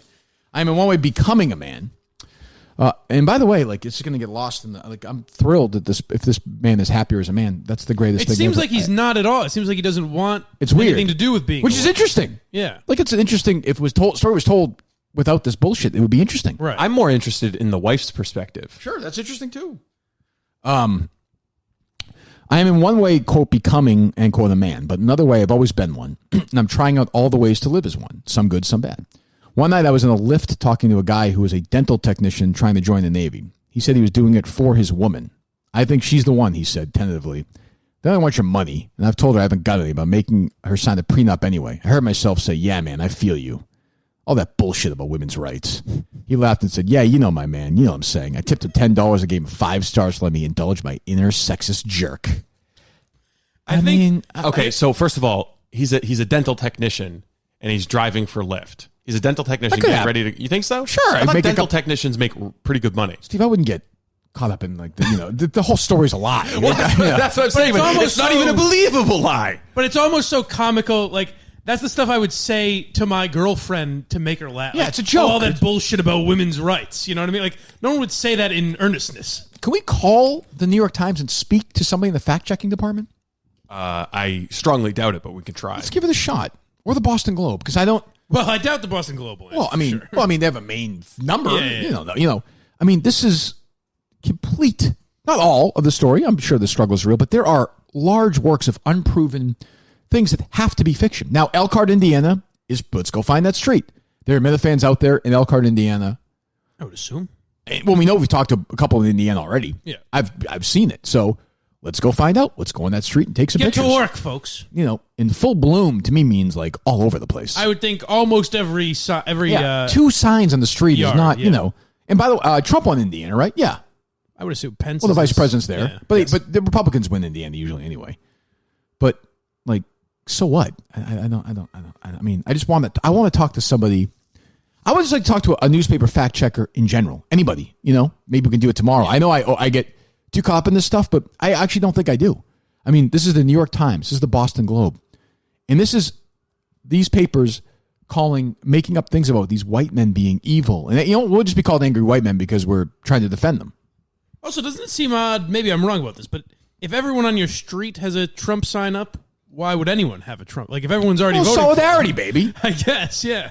Just in case somebody's traveling through town. I would say, like, oh, everyone's already got the sign up. He's pretty well promoted. I will say it is funny when you're in different parts of the world, a country, and you see a bunch of Trump signs. It is kind of like, oh, you can actually do that. Wow, no one's going to fucking shit on these people. But I mean, this has been overdone after 3 years, almost 4 years. But is it enough of, like, if you vote Republican, you're not necessarily a racist? Like, can we move past that? You know what I mean? Flag that, would you please? I'm sorry. I'm just trying to say. Thank you. It's fine. It's the worst thing you said today, Steve. I don't know why you... That's the one thing. Apologize now and get out of the way, or can you just apologize and we'll move on? I'm terribly sorry. Thank you. It's not that difficult. Jesus Christ. It's like 65 million people voted for the guy. What are you talking about? I know. I mean, really? It's not that big a number, though, when you look at the whole country. That's true. Yeah. That's true. What are these people going to do when this man wins again? I mean, they're allowing this make more money and continue to be more prosperous than they were under the last president. This guy's feeling loot. Now that the Elias lie has been exposed, he's feeling loot. I'm telling you, when I read shit like this, it's almost like coming. Like, you vote for Trump. You have to vote for. And I'm like, I don't want to vote for this guy. Don't make me vote for this man. Do you think the reaction the night he wins will be as because worse? But last time you had people crying, bawling their eyes out, screaming, threatening to kill themselves. You think it'll be worse this time? Worse, way Holy worse. Shit, way worse. Jesus. Do you want to get into her father's Republican phase? I mean, the George Bush stuff at first, and then the whole story. During his Republican phase, my father helped me become a racist and a homophobe. In junior high, you got to put some of the responsibility on you for that. You know, in junior high, I would call my older brother Tim when we fought. That one we can bleep. Word, idiots. It's in the story. They printed it in the New York Times. We understand. I didn't know what the word meant. I had never knowingly met a gay person, but I quickly learned how to be as cruel as my father. Yes, well, I don't have a problem with that. Yeah, I guess maybe Republican came to the realization. You know, parents are Republicans. They teach their children how to be homophobic and racist. Of course, that's part of the upbringing of a Republican kid. Right, my grandparents Republicans. They raised me to be the horrible monster I am now. I mean, we'll talk to Well, hopefully we can talk to somebody. I'm sure we won't be able to, but I mean, this story. Yeah, to me is all I found on the New York Times website is that you can leave a message. No, well, Elkhart, Indiana, Minifans, get to work. I'm tempted to get my car and drive there today, just to avoid everything else. But yes, so I don't know. Am I over? I don't think I am. I find this stuff. Well, two major newspapers. I guess the Boston Globe's obviously smaller than the New York Times. The biggest newspaper in the world. Yes. Whatever you think of their ideology, have published stories that are 100% works of fiction, or at least, I'll be generous, head scratching. Yes. Yeah. Implausible. Well, the reason it's good that you're doing it over and over again, because we heard it with the Trenny thing at Barstool, and there's a part of me that gets it where it's like, who cares if Trenny's saying something dumb or lying or whatever. But it's like, it just happens so often now in media that it should be called out way more than it is. Well, the problem is also, after the 2016 election, what was the thing that Hillary Clinton was complaining about? Fake news, blah, blah, blah. And then Trump kind of co-opted it. But this is a form of fake news because it's just creating this silo that New York Times readers are in, where white men are bad. This is how you're raised. If you're in flyover country, you're an evil, racist, homophobic piece of shit. Not only that, just the idea of believing everything you read, where you're like, your instinct is to go, oh, that's probably true. Whereas your instinct is to go, well, why don't you name them? Why don't you, we should tell people to be more questioning. This is what we learn how to in news. This is how you do news. You not anymore. I know, but the more you make it obvious you're telling the truth, no one's going to doubt you. Right. He makes his story, honestly, if he cut out this bullshit and told his story, it'd be much more powerful. This is a book. Yeah. The New York Times and the Boston Globe are pushing because they want this narrative to be true, that all white men are racist and evil, and that this John Bolton lookalike guy at the hotel really fucking smacked his wife in the back while she was, not even, ignored her while she was choking on a bagel to tell a joke. It's so stupid. Well, so I said with the Kobe thing, the thing that I tweeted was someone tweeted a conversation they had at a flower shop where someone was like, are these for Kobe? It's on LA. And it just seemed like a made up conversation. Right. So I said roughly 0 chance this actually happened. And a bunch of people responded, mostly saying you're an asshole, which they were right about that. But a lot of people send me screenshots saying, no, here's the person saying that it was them, and here's the flower shop, and blah, blah, blah. So I still don't know if the conversation happened, but I was like, oh, okay, I was wrong then. All right, call if you come out with facts, it's so much easier. Correct. Call this number for me. 574 264 6505. As soon as my heart starts breaking, anticipating, as soon as Funny more about that list. forever is through, Well, we have a little break. I'll be over you. Neil Young make it in or no?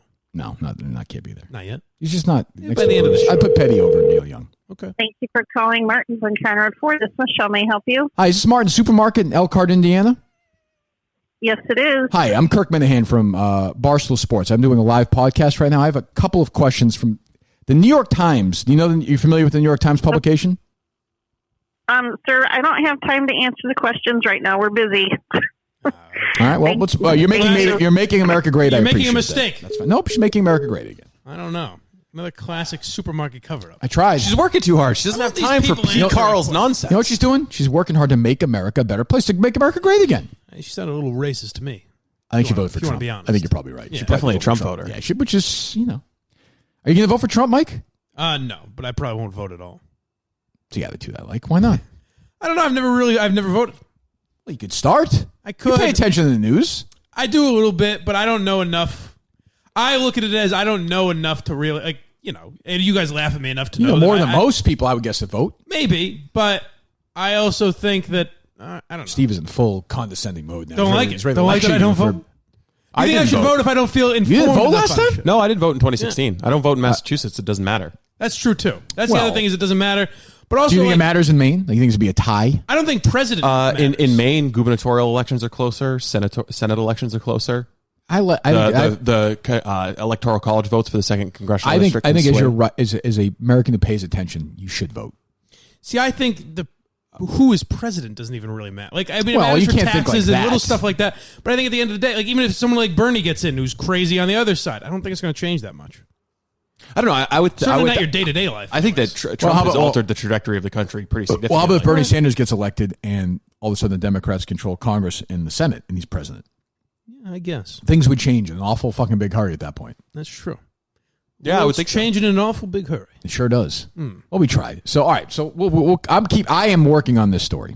I think you gave it too quickly. How many supermarkets are an Elkhart? There's only I can do is just when things are looking good, let's try and take down a transgender writer. It's just the great instincts of all time. It's almost psychologically like somebody would say the guy wants trouble. It's almost like he misses something in his life. I've had a great week down here. Things have been friendly and fun, except for me. I know, true. But like I do think I'll have these arguments with people. I think it's just the opposite. I think it's treating everyone equally. Of course, I agree with that. Like that's when people are like, that's not how it will be perceived. No, I understand that. It'll be that you have this hatred of certain people. But they think that you need to change the rules for them because if the New York Times and the Boston Globe are treating everyone equally, they would say, no, fuck this. We're not publishing this. I'm at the point now, though, Steve, right? I don't think they fact check anything. No.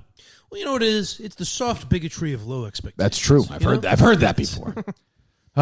Anyway, I'll tell you what I do like. Simply Safe.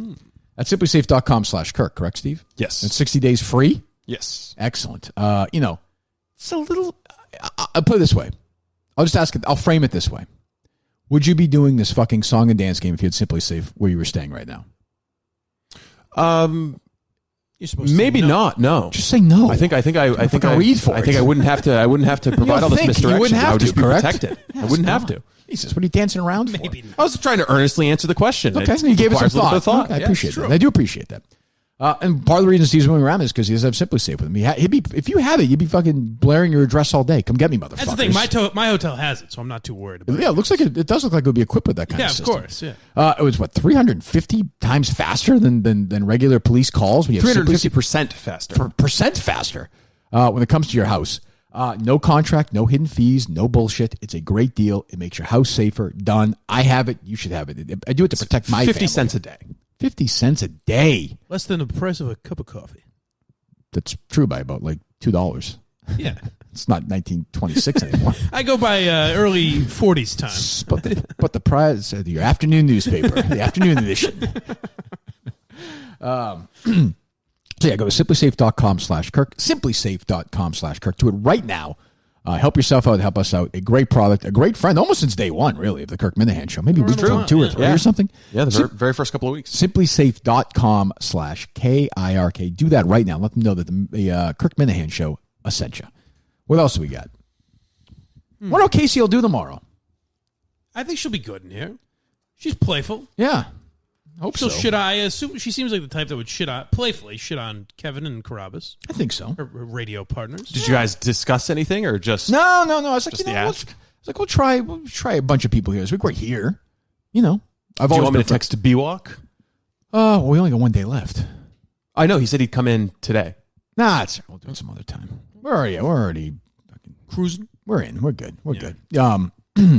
So walk me through the Guinness thing. So the Guinness records are kind of haphazard in the way that they describe the record itself for podcasts. They don't have a longest podcast episode. They have longest web stream, longest audio only live stream. So they don't really, it seems like they haven't updated, or I don't know, they don't have like a standard way of approaching the record. So we thought that this Technobabble podcast in 2018 got the longest audio only stream. But then someone sent me last night that this a Nescaf affiliate in Turkey. I'm concerned about this. They got they have some kind of Guinness record for longest stream. This guy named like Sank and Ener or something.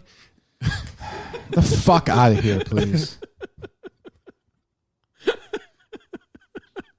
Fucking loser. The worst is, I thought about saying for like 30 seconds before that. I thought you were going to say it last night at dinner. Because it's in Turkey? Yeah. Look how happy he is. Look how happy he is with himself. You got it. Put you on the list. I enjoy it. Anyways, there was a corporate-sponsored attempt at the longest stream record, and it was over 50 hours. It was like 52, right? Did you say? Yeah, 52. And then there's another story of these college kids in Texas who made a run to break that record and supposedly got 58 hours. This is bullshit. Oh, Jesus. So Christ. we need to get someone from Guinness to tell us what the record is and how we need to break it. So the waiting up period for applications is a maximum of 16 weeks, 4 months. Yes. Okay, fine. So we'll apply, right? Yes. But I think we need the definition as the longest podcast. But there has to be certain rules in there. Did you say 4 Yeah, months? no, there are rules. 16 weeks, right? There are rules about So we can't do it observers. till- One of the Yeah, one of the stories says that there can't be more than 5 seconds of silence. Okay. There can be no Florentine cuts. Yes. Oh, Jesus. Yeah, there cannot be a 5 second or longer pause.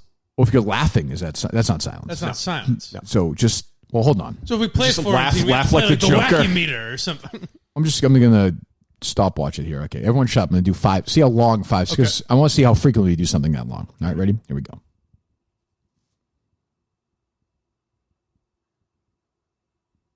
All right. That should be fine. I don't think we do. Do we have pauses that long? Only when it's on purpose. Right. But I mean, just conversationally. No, Can't I don't imagine, think so. no. And they're going to go over if we do it for 56 hours, they're going to go listen to the whole thing and look for 5-second pauses. I mean, the Guinness people are Yeah. pretty thorough. I don't know.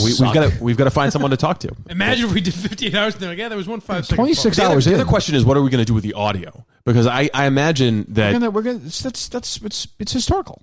Yeah, I know that, but are we going to put it out through the RSS feed onto people's iPhones? Because I'm imagining that the hour 40 to 44 might not be as entertaining as the first 4 hours. I might disagree with that. Maybe it's exclusive to YouTube and we can put chunks of it. I might as a actually disagree. I podcast. think the late stuff might be even better. Yeah, because we're going to be overtired and wacky. But yes, I know what you're saying. I'm just saying I don't want the to put something on the bulk RSS of it, the feed bulk that's of it gonna- you're saying. Yeah, Right. that I understand. Yeah. I mean, I don't understand the mechanics of it, but I know what you're saying. I just don't know how many. I don't know how many. If we're breaking it out into 2 hour, 3 hour, 4 hour segments or whatever, I don't know how many downloads each one of those is going to get if we just flush them all down the RSS feed at the same time. So what is the compromise?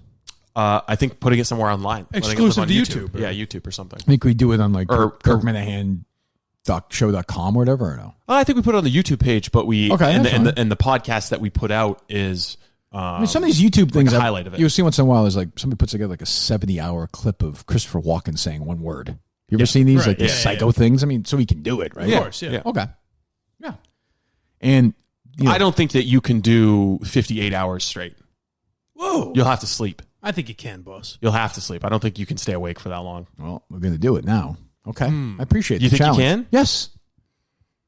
Yes. Yeah. I mean, it's tough. going to suck. The human but- body is not meant to stay awake that long. Someone did it, though.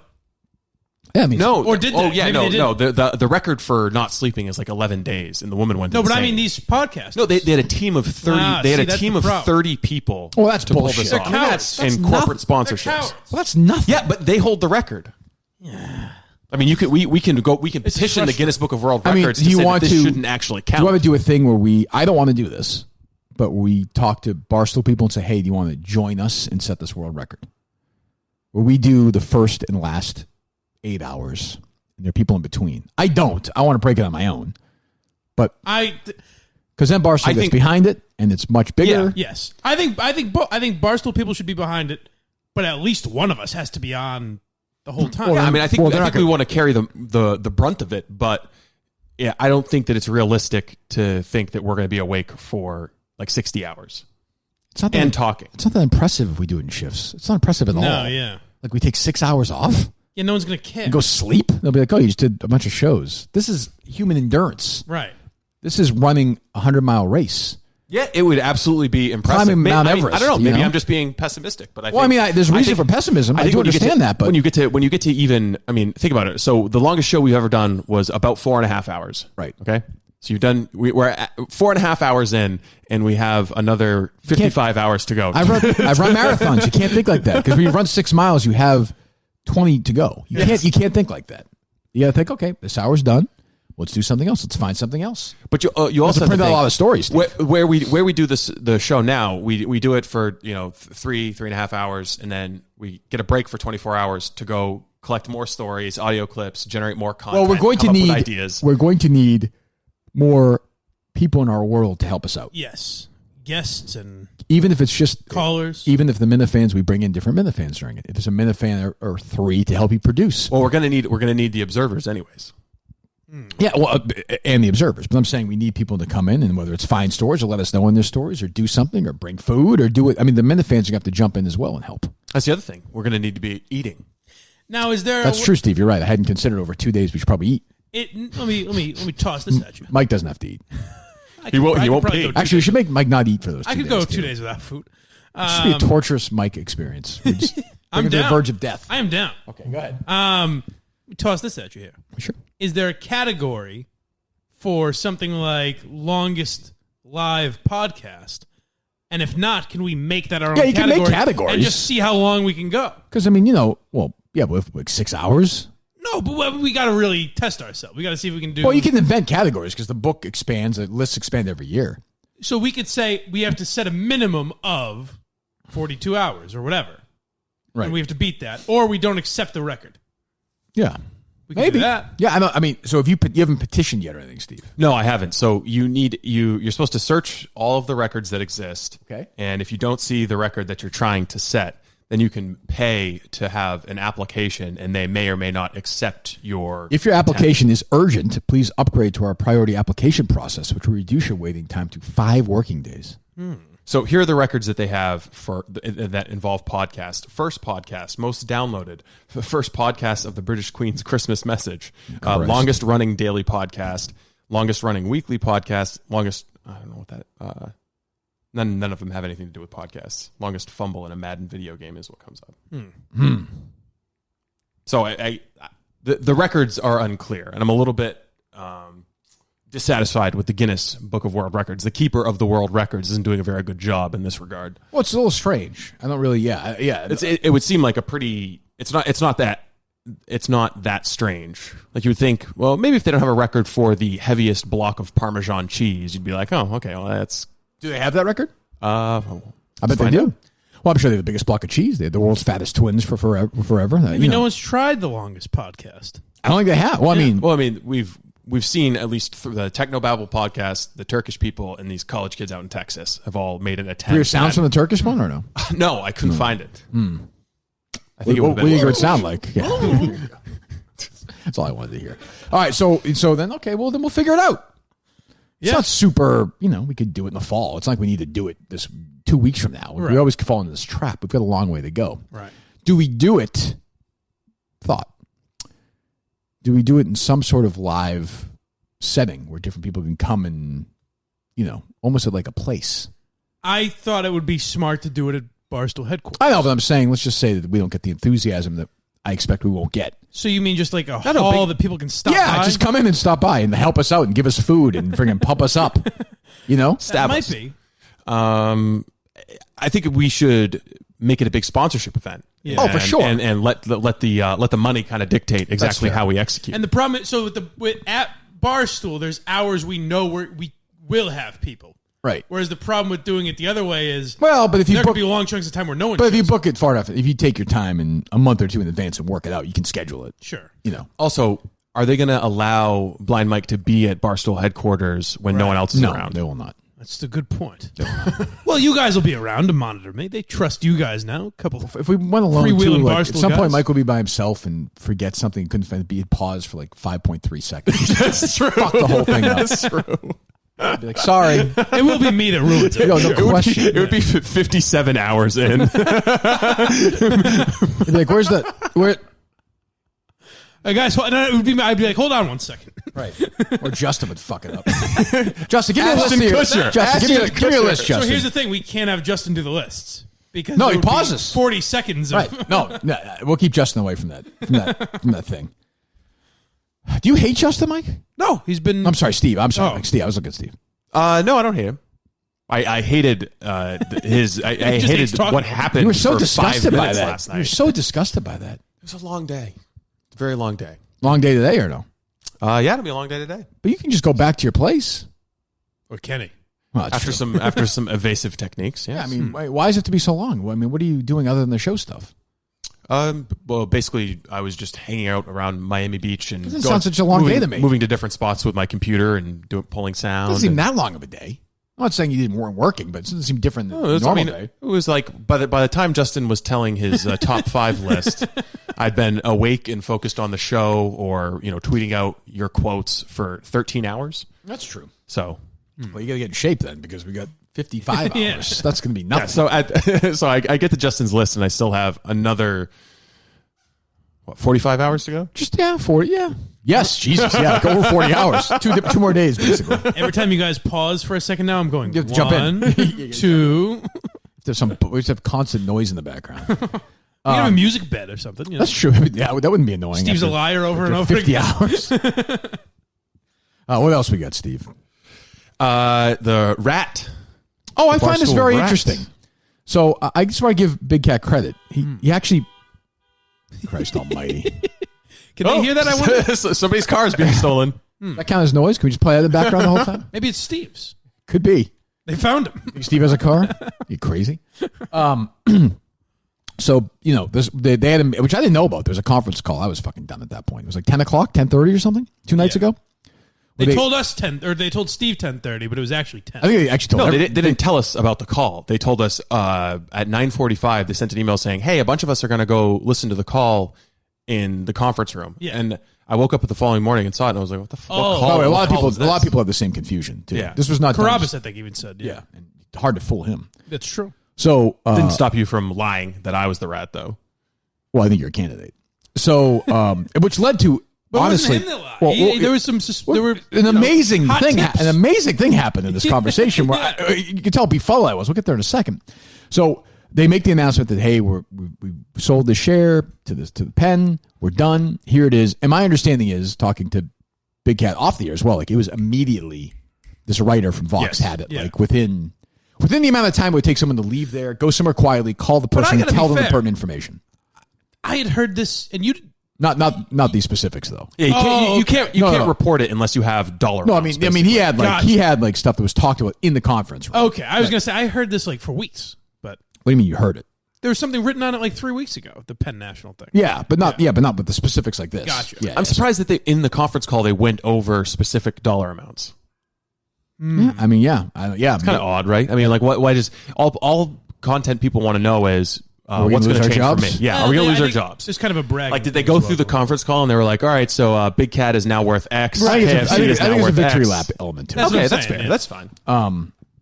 So Big Cat was not happy about this, and I guess is not. working the case, which I admire, by the way. Right. And he said he would fire the person if he were in charge. Good. Who's on the call from your team? Steve Robinson. Interesting. Producers getting together for the perfect crime. As I tweeted today, Is Steve right there? Steve is right Steve there. is right there. He's right I didn't there. see that. He's right He's there. getting nervous. He's getting. He's arms starting to crossed. look up and to the left by the and way, biting his lip. If you ask me the fans, I know you want to take calls, Riggs, but if they call, they will confirm pathological liar. What's that? That was confirmed. No, today. I like Steve. So Yeah. that was a funny one that I like But literally. who'd you really say? No, I literally scrolled and I saw Dave's name and I was like, huh, that's weird. That's why I asked his words. Like, who's on the call? Oh, I thought you meant somebody at Barstool, DC. Oh, okay. So this cut's weird. But so on that Big Cat saying, there's a guy with the initials DC that you've worked with. So I was listening live. Were you as puzzled as I Well, was? I was like, at first I was like, there's no way he means Dave Cullinane. And then he kind of kept saying, yeah, he kept hitting that way. And I was like, Cullinane's going to be so mad that Kirk can't come up with his name right now. I was baffled by it. Yeah. So I'm thinking, because I'm thinking it's somebody at Barstool. Is that what you were thinking too, or no? Yes. I was thinking people at eventually Barstool I as thought, well. I was like, it has to be Cullinane, but how But I would had it in my Big Cat know? head, but I was like, he doesn't mean that. And I was thinking, DEC? I'm like, what the fuck is Yeah. what world is it? But then you forget how much the guy listens to the fucking show. Right. So Cullinane is the rat then. I will also say Dave Cullinane retweeted the Vox guy who broke the story. I will say Cullinane would fit the bill if he knew. Who the fuck at Barstool? He would have no way of knowing that information. Because Steve wasn't even on the and call, Steve right? was. He's not going to call Dave Cullinane with the news. I don't I'm think. saying that would be Why would I leak it to Fox? Link. Like, if it showed up in Fox News or something, the Wall Street Journal had it. That would make suspect. sense, I guess. But yeah, I don't know. Who knows? Let's not forget, though, Cullinane has Mikey Fowler's contacts from when he was working with you. So you think Mikey Fowler's a rat? I'm just saying, I don't know. He's a known thief. I know that much. Fine. Are you the rat? You're talking to me. Yes. Good morning. Good morning. No, I'm not the rat. Are you? So I was on yesterday afternoon with Big Cat and those guys. Yes. So they're talking about the rat, right? Were you in the conference? Were you in the room? I was in the conference call at 10 o'clock that night. So I was not. So were there specific dollar amounts discussed in this conference call? No, there were not dollar amounts discussed in the conference call. Oh, so In fact, the rat has to go back to... The rat had to know something that wasn't in the conference call. Oh, this is another layer. I don't think Big Cat brought this out. Which, by the way, Big Cat would be one of those people. These are... You know what? You might have had it right. Well, I think always the guy hunting the hardest for a rat, it's like an episode of Dateline. You always have to look at the guy who's the most upset about it. Right. If we're being fair, if we're going to investigate everybody. But what does he have to gain from this? Well, I'm not comfortable castigating... I'm not... No, I'm casting no aspersions, Brandon. Okay, I'm just saying... right. I'm just saying, if we're going to be fair about this and do a thorough investigation... I'll just say it. I think Big Cat's the leaker. I think he's a suspect. I'm not taking him off my list of suspects. I think he's going to be the lead suspect. So what was said? No, so I wasn't there. What was the biggest red flag in that Vox story? If you're, you know what I'm saying? That's like, holy shit, somebody leaked it. I am very honored that you think I read that Vox story. That's true. What the fuck are you talking to? Somebody has wrestling. There's a collection of wrestling figures. I did not read that Vox story. Okay, let me ask you Let me ask you a more important question. Who won the Royal Rumble in 1998? Stone Cold Steve Austin. Okay, that's see, now we're getting somewhere. Yeah. We're making some progress. Listen, I don't know who told Vox or who told whatever. Yeah, but don't you care? Not really. Okay, I admire Not that. really. I'm a lot like you in that I have a job to do. I do my job, and whatever anybody else does doesn't really bother me. You're like me in that way? Well, I'm actually the worst example. I guess you are, but you exist in your own universe, and that's true. I try to exist in my own universe as well. That's what I meant by that. But when you work at a place and somebody's doing something like that, if put it this way, we're not high up on that chain. No, we're not. But if you're one of those guys, I would be pissed. Like if somebody so these guys work for me, right? So if something like that happened, something leaked, and only those two knew, I'd fucking fire one of them once I found out. Could it be someone not at Barstool? Sure. Someone on the other side? What do you mean? Penn National or something. I never thought of that. You know? Wasn't there a third company that would have audited Barstool for the valuation? Who could have? Look at this fucking guy. I think there are pretends to not know non-Barstool people much. who would have to know. Yeah. And Yeah, they could I'm have looking at the Vox story right now, but it's gone back and they've edited it since then, so there's no idea. You can't tell which was there included before when it was All right. originally All right, published. well, there you go. But I think very quickly that morning they had details. Like instantaneously they had the 3-year time structure, the percentage share of the deal. So we just met the other night. You knocked on my door. Well, we met before. We had an icy meeting in New York. Yeah, we shook hands. It was icy though. I didn't think it was icy. I just thought it was brief, and you can't break ice in that brief of a time frame. You thought it was icy, Steve. Yeah, we both thought it was icy. I had Brendan's back. Well, you're blind. I think I know, but still. it might have just been that we felt like strangers wandering into an office where no one liked us. Yeah, 'Cause no one Kirk's seems kind to of like like a us serial there, killer. Yeah, and it felt selling me out there, Mike. It felt to me like you guys were invading warriors, and I was welcoming you to the battle. Oh, okay. I didn't really want to just hand you a gun. Oh, that's true. So I guess so. So what is very quickly, because maybe a lot of the people listening aren't aware of how you wound up at Barstool. So it's actually, you know, it's a really funny story. It's actually pretty interesting. I think I've told it a million times. It's a complete fluke and it's complete luck. I was doing a gambling show for a place called MyBookie, which is an offshore betting site, and I was doing a daily gambling show. We were trying to get an audience, and we really hadn't gained any traction. For 6 weeks I'd been doing it. We were getting about 50 to 75 people a day. Right. So I'm doing it one day, and unbeknownst to me, MyBookie and Dave Portnoy had gotten into a Twitter beef. Yes. And they had chirped him, said, "You're a fake gambler, yada, yada," and he sicked the stoolies on them.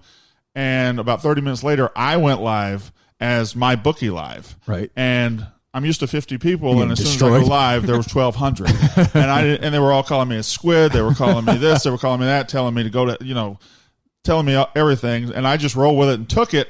And the next day, he called me and said he was impressed and he wanted to hire me. That was it. You just jumped right there. I just jumped right there because, when opportunity comes by, you don't just sit there and say, well, I don't know. You just fucking jump on it. But you were living in I was living in Fulton, Mississippi. And so you hauled up. How many kids do you have? I have 4 kids. You have 4 kids. 4 kids between the ages of 4 and 11. Jesus. So you grab them all and you're like, what is your wife saying? So I didn't tell her when I accepted the job. She was coming to dinner with me, meeting me at my office, my studio in Tupelo, and she came in and I said, life just changed. I accepted a job offer in New York.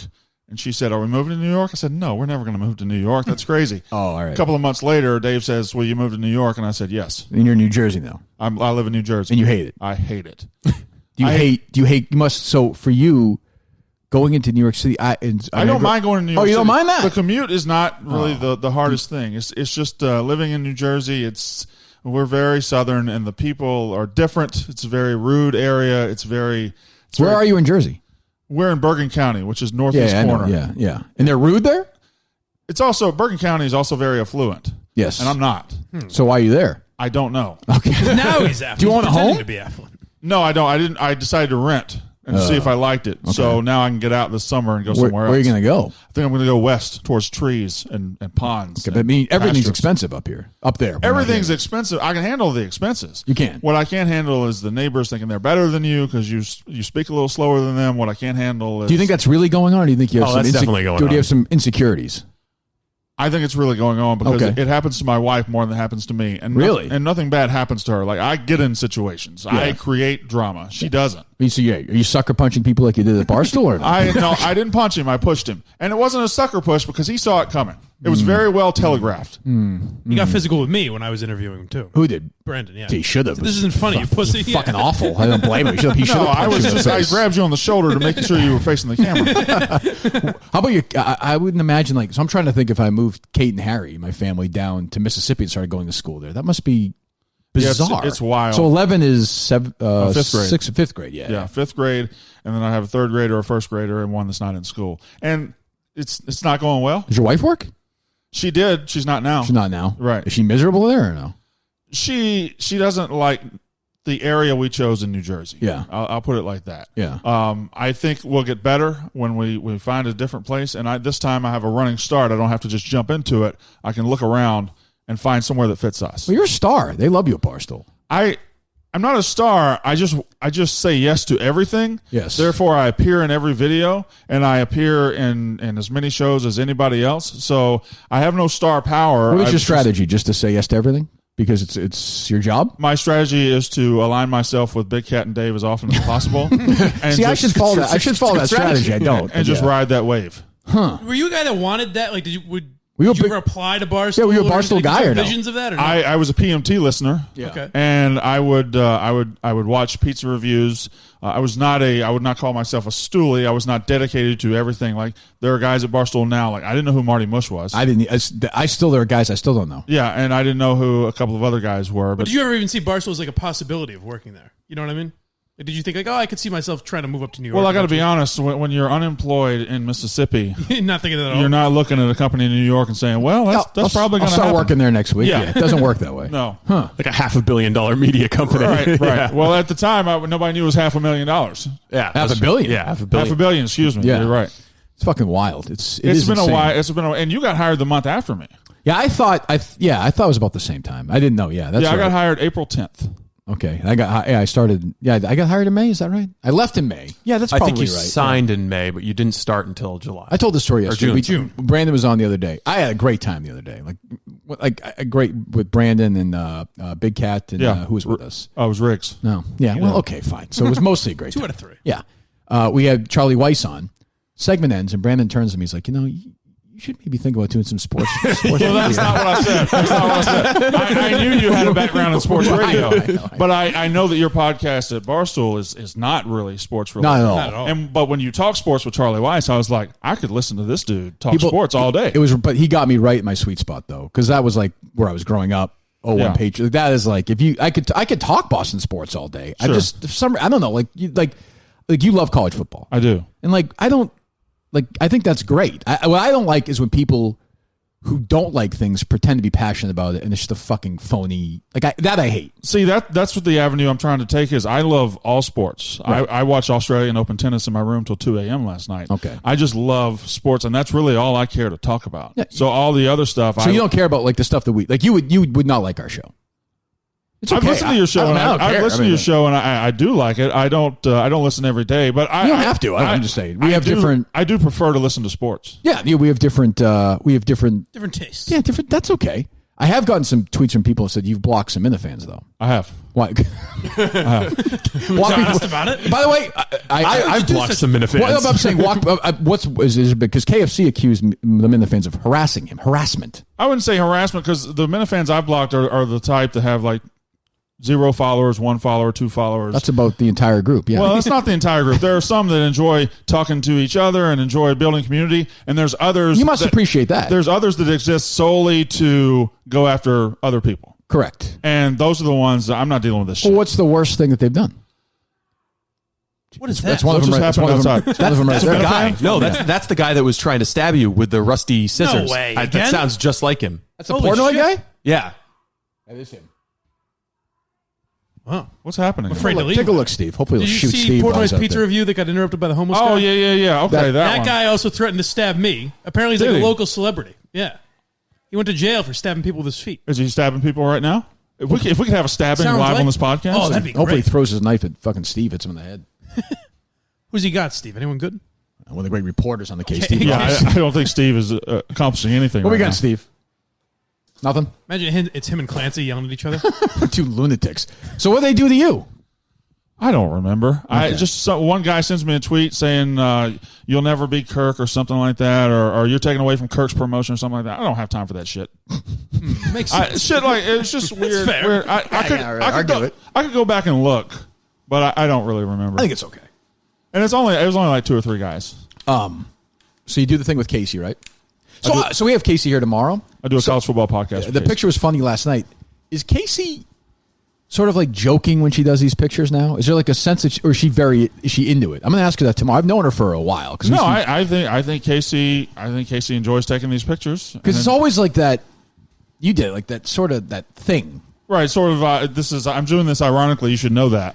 Right, but is she doing that ironically? I don't think she is. You think she's just enjoying it? I think she enjoys it. I think Casey's a beautiful gal. And she certainly is, and likes being a beautiful gal. Sure, and I don't mind that, but I think I do find it like you. But I could tell that you appreciate the sort of humor in it, though. Right, I'm 6'5", 260 pounds, and a bad 260 with fat hanging off. Right. It's funny when I wear Casey's shorts, which were very hard to wear. I can imagine. Yeah, and Big Cat complimented you on your haircut.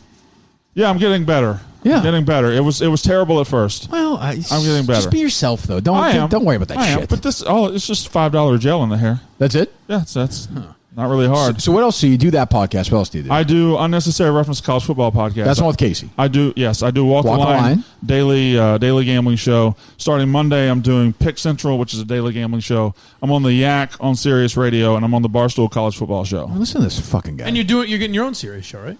That's what he just That's said. what you said. That's gotcha. That starts Monday, right? That starts Monday at noon. Yeah. So what happens?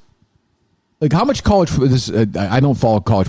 Northeast like college football almost has no. Yeah, it's weird. I know. I don't know why. When I was a kid, they had the Doug Flutie, they had the big year of Flutie in '84, and then they actually had a good year when they beat Notre Dame when they had Glenn Foley. 93. Yeah, that was the year the Florida State won a national title, but they beat Notre Dame or something like that. I knew Boston College beat Notre Dame. They beat Notre Dame. They lost to like West Virginia the next week or something. Yeah. So they were like at the top. They've had no real. They had one good year with Matt Ryan, but they're not around. I don't know why the Northeast is. Is it just because the good athletes are down south? Yeah, I think the good athletes are displaced different areas in the country. But why doesn't that? Well, I guess and that area's not that big for college football in general. So it's actually not that big for college basketball either. Really, it's weird. It's bigger. It's the fact that it's so big with pro sports keeps the college sports down.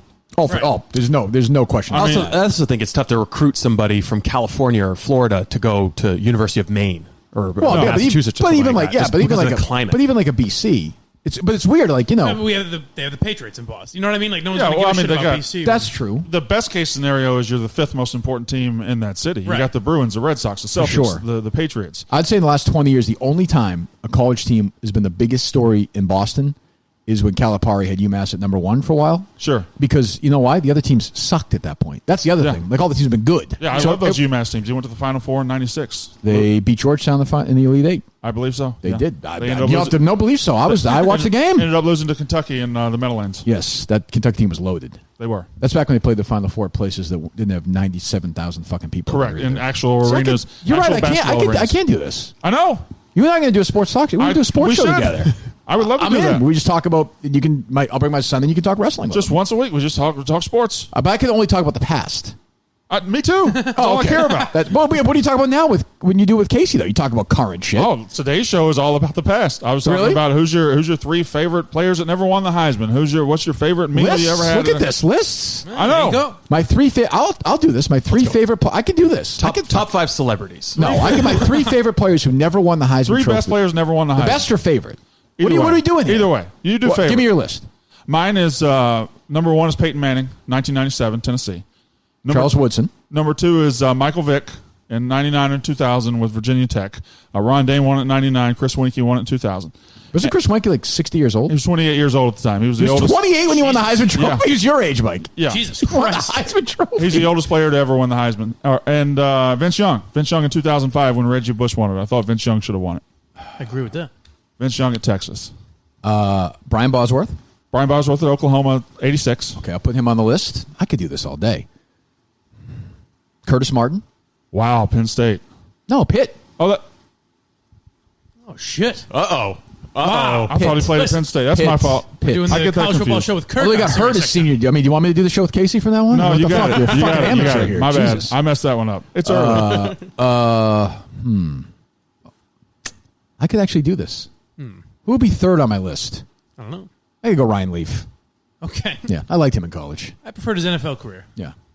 I don't know who won the Heisman of the year. Ryan Leaf finished second. So he was in the same draft with Peyton Manning. Oh, so the Woodson year? Yeah, it was 97. So he was there though. He was at the whatchamacallit.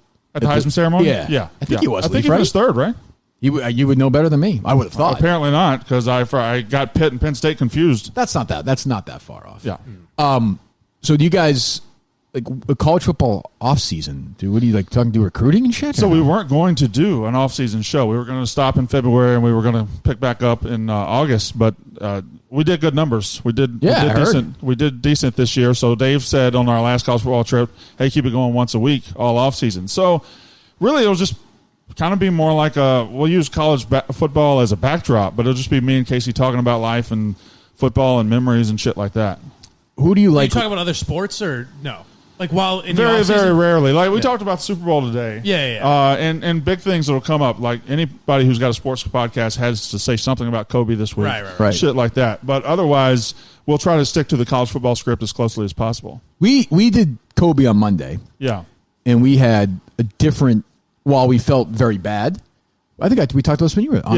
Yeah. Like, do you understand? Like, where are you on that? Do you want to wade in that stuff, or are you like I have no problem wading in that stuff. I never liked Kobe Bryant as a basketball player. Right. I was a staunch advocate against Kobe Bryant as a basketball player, but I've been struggling this week, and I actually had real tears in my eyes when I found out Sunday. Did you really? Yeah, I did. That's weird. It's You're weird. an emotional guy. Here's you know why it's not though.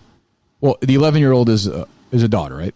Correct. That's what it was. My daughter's 12. Yeah. That's what it was. Yeah, I get that. The fact that he had his 13-year-old daughter, and the fact that ever since he retired, anytime you saw him in public, he was sitting front row, and he usually had that girl with him. Yes. And he's got that famous meme now from a couple of weeks ago where he's explaining basketball to her. Yeah. And they're always side by game, side and linked at the hip. And anybody, Kirk Minihane, Brandon Walker, can look at a guy with his daughter and say, that's just a dude being a dad. Sure. And I don't give a fuck about him as a basketball player anymore.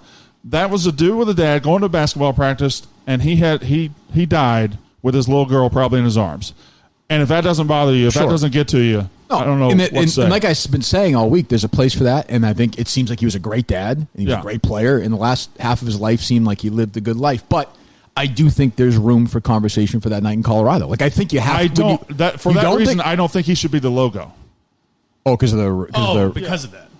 For that reason. Because, I mean, you can't ignore the fact that it happened. Also, when something like that happens, there's also a chance that 4 years from now, someone's going to say it happened 3 years before. To me, I would just leave. I think when this stuff happens, everyone tends to want to do everything. Right. Let's make this a logo. Let's retire his number around the league. Let's do this. Let's Name do a that. street after him. Yeah, fine, great, okay, but like take a pause. It's very sad. I think we've honored him a lot here. Yeah. And try and move on. Yeah, I agree. I do think you need to get some space between the actual tragedy and your actual decision making about what you're going to do. You can't do it emotionally because that opens the league up, especially if they change the logo. That would open the league up to problems down the road if his past were to resurface again. Because he's got no. Now it's starting to show around, but like I compared it to, in a weird way, like when Paterno died. In the first paragraph, they talked about the scandal. With Kobe, it's like they've been trying to avoid it. It's weird. Paterno didn't. Now, while he was, it seems, aware of Sandusky, did not actually do it. Yeah, but with Kobe, we never found out. It never got to a trial. No, but I mean, he paid her about $3 million, and he had a statement in which he understood that she didn't think it was consensual. And if you read the police stuff, and I've read all this stuff, it's put it this way, a credible accusation.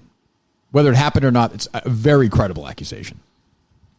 Yeah, it's a tough thing to balance with something that happened back then and with what just happened this week. Like, how do you? I think you can do. I think you can say this is an awful thing. Yeah, terrible thing. I feel awful for him. I feel terrible for his wife and the other girls. Jesus Christ, and the poor daughter. That's what I think of because I think of my daughter, who's her age. Yeah, I'm thinking of those last. I said this earlier with these guys because we were reading some story. My daughter Kate was. I just told the story a couple hours ago. She was 2, and we were out to dinner, just her and I. Remember that age when you have, when you like she has a meatball, you cut it up into 77 little pieces, right? Yeah. And she started choking on one of those pieces. Oh, yeah. And for those 3 seconds before we got out, those are like, it's like when you lose your kid for a second somewhere. Time it's just stops. sheer panic. Yeah. So I can't imagine the fucking helicopter, like when there must have been a moment. There has to be right? Where he was like, holy fuck, like I'm going to die here. Point is, like, you can take the whole measure of the guy, good and bad. I think you can celebrate the good while acknowledging the bad. I don't think that's such a big deal. I mean, we're all flawed. We're all flawed. So you're not. No, Steve is perfect. Look at him. So I just think it is fair. It is reasonable to acknowledge his flaws and say maybe that holds us back from doing all of this honoring. But it's also reasonable, in my opinion. I'm more about the man you are, not the man you were. And the man he was, and it just looked like on camera over the last year. You don't know, but it seems like it. It looked like the second half of his life was really going to be a like he was a good dad. Very quality Kobe Bryant. We don't know. And there are tons of stories coming out about him privately, very secretly, not publicizing meetings with like kids who were. I read the one about the kid in Iowa. Yeah, stuff like, I don't doubt and that. not publicizing it. I And don't I think that he did mature in his I think life. you can really fuck up and still do good things after that. But But I said Monday, and there's also now some people coming out where it's like, well, he was a rapist. It's like they focus too much on that one incident. Well, I mean, yes, but that being said, like if you're a victim of rape, right? I understand that. Like you have to, that's what I mean. You have to kind of, I don't know. I mean, I think it's just it's. My thing with it is like it's just can we just sort of move on now? It's sad. We've honored him. There'll be more honoring of him, but let's not. I managed to get over it. Yeah, as have I. Yeah, I've gotten past it too. Yeah. So what was the Dan was talking about yesterday? You have collections of toys? Yeah, I have a couple collections. I collect starting lineup figures. They're on my desk at work. Okay. Of little 4-inch figures. Back when we were younger, there would be like Magic Johnson, Michael Jordan. Sure. Well, you're my age. Oh, you're younger. I'm a little younger. You're 40. I'm 40. Oh yeah, you're 5 years younger than me. Yeah. Jesus, so I'm younger. I'm just slightly younger than you. And starting lineup figures were big in my youth. Sure. And I had them back then, and I don't know what happened to them, but something happened. Like when my boys started becoming little boys and moved out of the baby phase, I'm like, I'm going to start buying these and teach them sports through these. Okay. And let them, they'll be around. And the boys don't care about them at all, but I just keep buying them. Do you play games with them? I don't play games with them. Okay. I don't play games I don't know. That'd be great. Who knows? I don't know. I just like them as decorative pieces. I like to look on the wall and see my childhood. And that, Are they valuable at all? Oh, no, they're not valuable at all. But you had a whole list of other stuff. I did, yeah. But the Big Cat did. Walk me through it. 7 collections. Okay. I collect Nintendo games. Okay. You play Nintendo those you Entertainment. play. Yeah, I'm just like regular Nintendo or Super Nintendo? Regular Nintendo. Okay. Like what? Nintendo Entertainment. Oh, like Bubble Bobble. Yeah, all of them. Bubble Bobble. Okay. Legend of Zelda. Oh, okay. Link, Yes. all Yes. of those. Okay. All of those. Super Mario Great Brothers 3, Super Mario Brothers 2. So you play these? The Lost Levels. I play some of them. I play All right. Punch Out a lot. Do your kids? Is that Mike Tyson one? Yeah. I like that one. Yeah, Who's the, my kids love to play it. That's Punch Out's like the least fun regular Nintendo game. Punch Out is the most fun. That's the one where Zelda you is great. That's the one you get the one Zelda guy is you keep great. hitting that guy in the stomach. The Right, yeah, King Hippo. I liked You that played game when I was a that kid. game's Have you incredible. played Homeworld with Ness? No. Another great Vomit. one. Punch You're Out. talking about nerdy games. No, I'm talking Yes, about fun that would be games. right. That would be right. He's talking about nerdy. I'm talking about punch somebody in the face. He's talking Punch Out about is just a button masher. You're talking There's about like there's role strategy. playing. Is It's what getting you're hot talking here, about. Mike. I don't know. Jesus. It's getting heated. Guys, for Christ's sakes. Jeez, he's going to fucking punch you now, Steve. Which would be Great at Rough and Rowdy. I don't like to be in the middle of So this. yeah, Nintendo games. I have a small He-Man and the Masters of the Universe collection. Well, hold on. Okay. What do you mean by that? A small one? Okay, this was another thing that when my son was born, Thomas Brandon Jr. I think you're using them as excuses here a little bit. I am That's very a much little using bit. an I excuse. Yes, I started buying it. He started watching He-Man with me on YouTube because that was my favorite show as a kid. I'm just a giant nostalgia nerd. Sure, I don't mind that. I'm all for nostalgia. And we started going together and buying He-Man figures, He-Man, Skeletor, Castle of Grayskull. So I have a couple hundred pieces of that too. Okay. What else? Is your son into He-Man now, though? Is my son what? Into He-Man now. Oh no, not even a little bit. No. So he's just moved on. Correct. Do they mock you for the stuff, or they just kind of say, this is dad? It's just this is the dad they know. Right. Okay, what else? I like this list. So I have a minor league baseball hat collection. Okay. Okay, I like that. That's kind of funny. So you that's implying you didn't like the other two? I didn't actually- No, it's not implying, it's just saying I didn't it. care It's for just the outright others. saying it. I thought I was being clear. I'm telling you, I always mention this guy when I talk, Marty, Marty Mush? Marty Fox? Robbie Robbie Fox. I'm sorry. I was thinking Marty Mush. Yeah. Robbie. I like the fact that guys like that are like, yeah, I fucking like this shit. So what? Yeah. Yeah. You know, I don't mind this. I think it's actually pretty endearing. Yeah. I would never do it. Yeah. I think you're fucking insane, but that's okay. I mean, That's fine. You should be institutionalized. My wife but- does too. Yes. Is this an expensive habit? No, not really. I you're not doing coke, right? No, I you don't drink a lot of beer. I don't buy there are expensive aspects of the people who collect these. Yeah. Is there a holy grail one for you in any of these categories? They'll keep them in the box and make them mint condition. I just buy them to have them. So you don't play with the He-Man dolls? I just buy them to You don't have do them. and the stick them I in. have the power thing. And Yeah, You that's do right. that. I've never done that. You don't no. play that game at all. Okay. Go ahead. What else? Minor league baseball hat collection, and the last one's very nerdy. It's a sports media guide collection, Oh, Jesus. which is the nerdiest thing you can possibly collect. Fucking. What even is sports media? So every guide? year, I actually had a bunch of them because I was, I can send them to you if you Two like. collectors. Yeah. Yes. Well, no, I don't really collect them anymore. I just. Oh, sorry. I didn't. I was just trying to make an offer. Most of mine are from the You could '90s. have and Kirk was the- like, oh, the SMG. Every year, like the Milwaukee Brewers, before the year starts, will give you their media guide. It brings you sort of biographies of every player, a bunch of stats, a bunch of okay. history. It's It's the most boring publication you can have. I used to Are read you them as a like kid. Kim Peeks, where you could just look at the page and memorize that sports stats forever? No, but see, What's the one you read the most? The one you like? This is my favorite media I don't read guide. any of them. I will read them during the year. Just to look at them. I just like to have them. Somebody as like while you're taking a collector's shit or pieces. something, or No, they're all in boxes. Okay. but So did you leave them in Mississippi, or did you pack them up They're and in bring them Mississippi. to? They're in Oh, Mississippi. okay. they're in a What's that? warehouse in it Mississippi was a somewhere. bigger thing. Yeah, it was a bigger thing when I was a kid, and I would actually read them to learn about the teams that year. Sure. And I just kept How would them. you get them? So my mother was the secretary for the Mississippi State men's basketball coach, and they would get every media guide from around the SEC and a lot from the country. She'd bring them home, and I could have them, and I'd just read about all the basketball and football teams, and I just got to liking it.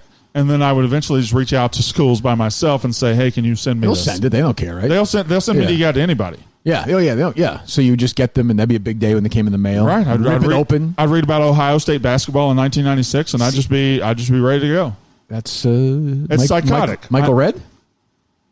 I think that's a little early for No, Michael Red. Scooney Penn. I think that's a little early for Scooney. I played Penn. high school basketball against Scooney Penn, so that'd probably be right. Did you? Yes, he was at Salem. I was at Winchester.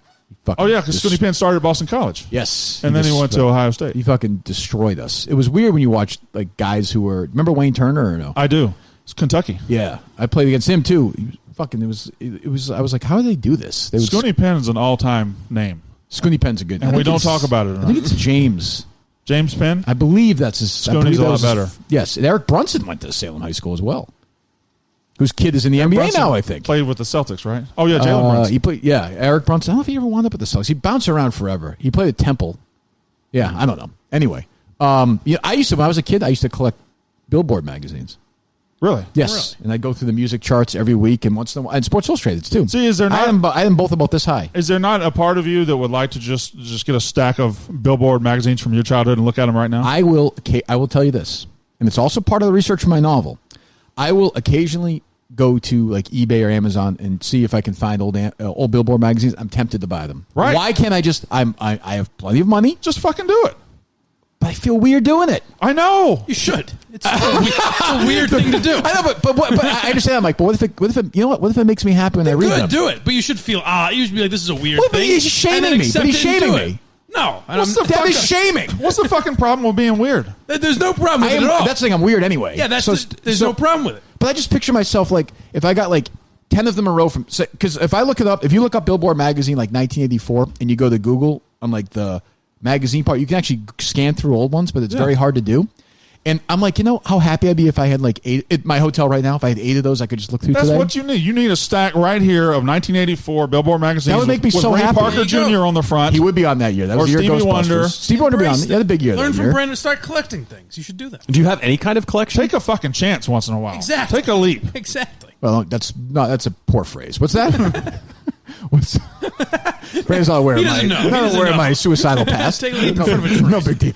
I'm sorry. I think it was more of a wish on your part. But that's fine. That's fine. We're only on the second door. floor. You're gonna see me. You're gonna read today. Kirk Minihane, jumped in front of a train, died. There'll be like 9 Billboard magazines. I'll die so happy. It'll just be like one on my face. They'll be all over. Your the last place. tweet is, this was Brandon. Ask Brandon Walker. This was Brendan Walker's idea. Brandon Walker was number 6 on the adult contemporary chart in September of 1984. I feel like your OCD won't allow you to have a collection, like an extraneous pile of stuff. Right? No, it's not I that think bad. you're a little bit minimalist. My biggest hang up with that is I need things like this. Isn't, if you know this, like nothing touches. Nothing's touching. You notice that? Like that's sort of, this is annoying me, and odd numbers annoy me, but this is 4. So there are 3 of these which annoys me, but I put this here, so there's 4. And that calms me. No, you should. He came in here and it's dead silence for 30 seconds while he organizes the table the way he wants it to be. Yeah, I don't know. But then that makes me. But my psychiatrist he'll say, like, do you do that because if you don't do that, you feel like something happened? I'm like, yeah, I feel like somebody in my life might get hurt or something. So that's where it's OCD, where you think you can't live without. Yeah, things. because sometimes I will occasionally, not often, but like I'll touch a door twice, and I'll be like, that's only one set of 2, so 1 is an odd number. And then I do it twice. I'm like, well, that's only one set of doing it twice. And I'm fucking sitting there for like 10 minutes. Meanwhile, I could be fucking playing with He-Man and be the happiest fucking person in the world. Well, I'll touch the door twice, but the first one is to make sure I don't get shocked. That's true. Yes. And then the second one is to actually open the door. But like you're a Southern guy. Like if I was your kid and I said like, you'd be like, you stop fucking being a pussy, right? No, I mean, my kids have things. Yeah. My kids have things that are a little odd. I wish my dad was more like that, though. More just like, fucking stop. Suck it up. Yeah, well, I don't know. If my kid was OCD or something like that, I'd probably just act like I was OCD to make him feel better. That's good. So you will yourself into becoming OCD? Yeah. Are you worried that your kids are going to become like New Jersey people or city people? Yeah, I'd be a little worried about that No, New I York don't think thing. I don't think we're going to be there that long. Oh, okay. Why is that? Well, Is there an announcement? No, there's not an announcement. I'm just not sure how long I am for the Northeast.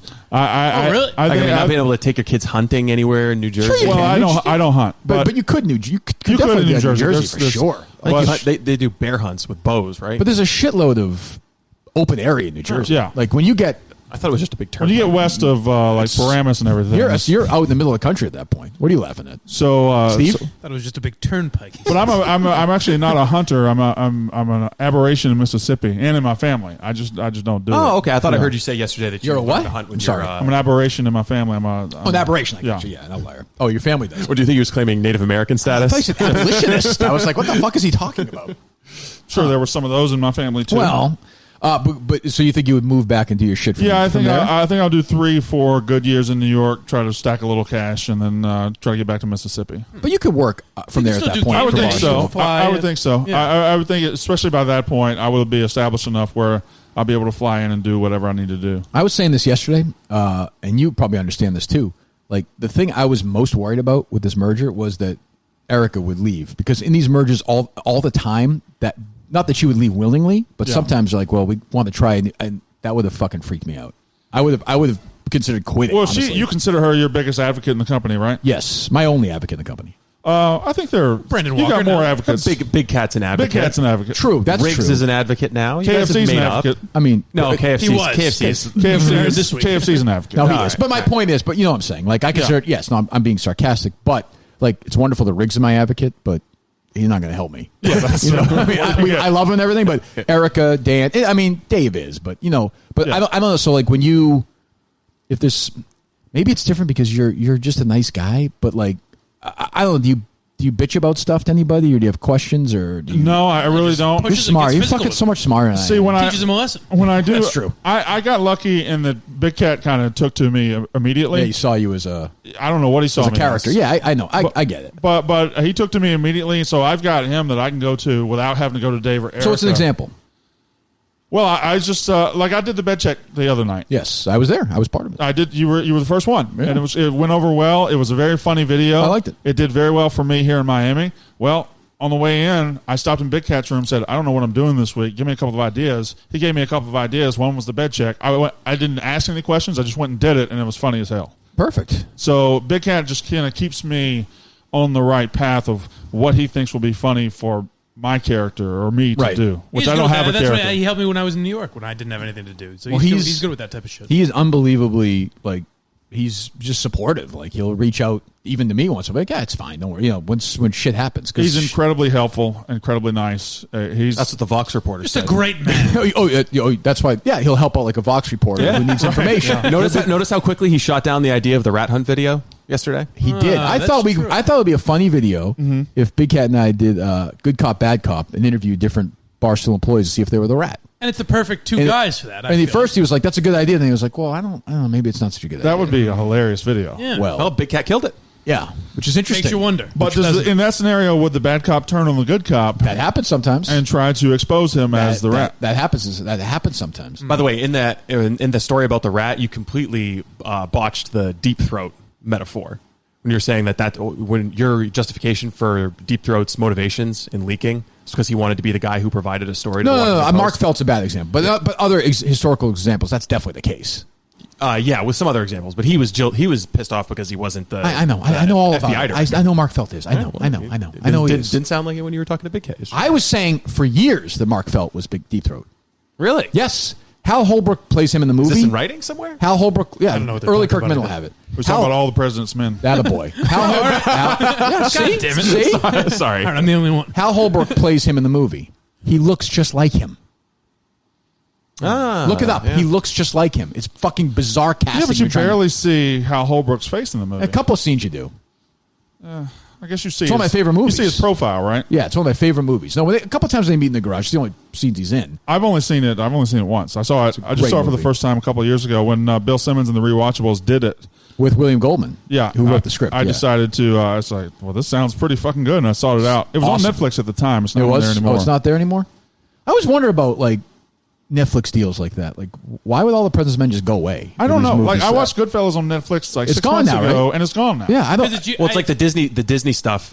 They want it for their own streaming service, Yeah, I so bet they're it's not based going to on give it to studios. Netflix. Disney doesn't where- want Goodfellas. Yeah, Yeah, I know. I'm just Disney- saying, whoever the company is, whoever everything owns goes the into- content, everyone's gonna get their own streaming. Yeah, thing, they they're don't saying. give it to them in perpetuity. I was just last night. I was looking through Netflix. I'm like, there's nothing I want to watch right now. No. How the fuck Happens is all that the time. possible? How is that possible? I have Netflix. I have Hulu. I have fucking Disney Plus. I have Amazon. I'm like, I have not. How is We this? have too many options. Yeah, but there's no. Yeah, but there But should it's be also one shit thing to watch. Shit that's on there just goes away and you don't even know. Like Pulp Fiction's not on Netflix anymore. It was on there for Right. years. Although I don't watch a lot of movies on Netflix. Oddly, I just watch a lot of series. You watch the original too. programming? a lot. I mean, some. Feels like they're running out of gas though with does. original programming on It Netflix, does. and It's they're such a good they're run. burning an extraordinary amount of money. Yeah, I mean, they must. But they had a must great have 3 or but 4 They year must run. have so much money. The Irishman. Cost, They're burning a lot of money, and I read that. Read that story yesterday? Stock price is getting ready to collapse. I think. they spent $260 million on the Irishman. Yeah. That's $260 insane. million. I think they paid Eddie Murphy $70 million For that stand-up. for a movie and And maybe a future stand-up. Beverly Hills Cop 4, right?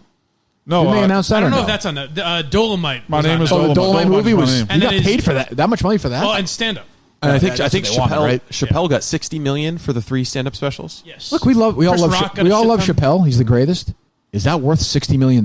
My argument with Netflix is always: are they doing it To bring in new people, or are they doing it to keep the loyalty of the people there? I think they're doing it to bring in new people. I think it's the other way around. I think they're trying to say the people who are paying don't leave. I think they enjoyed early success because they were the only streaming service. So they just constantly grew in subscribers, and they didn't really have to have original content. They were just growing. But now you have Amazon Prime, you have Hulu, you have Disney Plus, you have a CBS thing. So much competition is getting into the market, and they're like, fuck, what do we do? I also think they want to be the place for the best stand-ups, original movies. Like, they want to be the place for that. And they are. So they still. need, like, for that, you need Chappelle, you need Bill Burr, you need Chris Rock, I guess. I guess, but that seems like Chris an Rock you don't really need awful lot of money, though. Like, is that you need a $60 million return for that?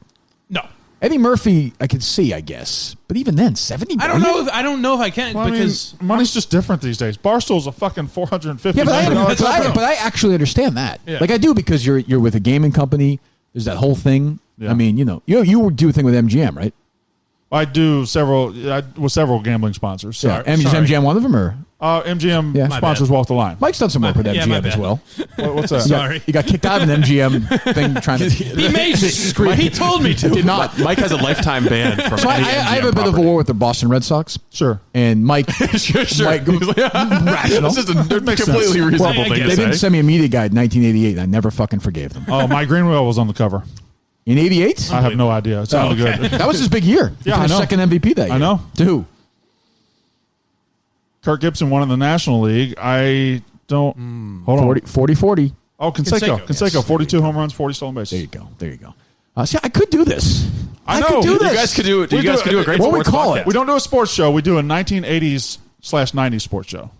Could it just be Kirky and Bewalk. Could it just be basic nostalgia? Could we occasionally go outside the sports world? Just- Movies, Yes. music, TV. A That sounds like you're just doing your 1980s podcast, me and you. I'm in. I'm in. You're going to do this with me. Yeah. All right, we're announcing that. Just, Steve, tweet that out. So Come you up, and I, come up with a good name. Brandon Walker and I. Well, no, we'll handle that. I like Kirky and Bewalk. Okay, you will. He likes Kirky and Bewalk. That's Okay, what, see, you're so out. We'll handle it. Is Bewalk not your nickname? Well, That's I what don't Kirk's want- been calling That's what I you. started calling I don't you. care what my nickname is. I don't want to be on a show called Kirky and Kirky and Bewalk. Bewalk. So No, Bewalk no one and would. Kirky. It's like a terrible Again, we sitcom. don't, with the humor and Oddly, the it stuff. does sound like a terrible 1980s sitcom, so it might work. I think we have a good 80s sitcom opening to the thing too. Yeah. That'd be great. Where like you and I sort of, I'm walking, I pour some water over, like doing the Flowers Like Three's Company. It's on your back, and you look up, and then we freeze at times like that. I would Right. do that. Yeah. I'm in. This is a you're- good idea. So we're actually going to do this. Yeah. This is one of these The bullshit 1980s. things. No. Well, I'm worried about it's bullshit from you. Is it bullshit from you? No, I'm in. I love 80s nostalgia. It's my 80s existence. nostalgia podcast. Me and you.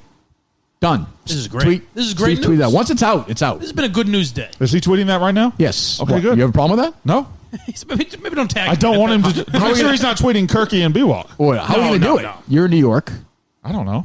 Okay. We can figure that out. We can figure this shit out. All right. Well, For Brandon Walker, they'll make it happen. he's gonna have, For you, maybe. That's the not, but- thing. Yeah. Now I'm actually going to get some fucking publicity. Exactly. Brandon Walker's That's what gonna I'm do it. Wow, 80s. This is exactly what I want to do. Yeah. This is making me happy. This is You know what I'm great. going to do to celebrate? I'm going to fucking order 6 billboard things, magazines. I'm going to fucking do it. You know what? I don't want you to do that.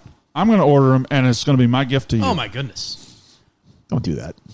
I'm going to give you. That's such a you move. I'm Don't going do to that. start your collection. I'm going to start your collection. I love you. I know. I love you too. I love you.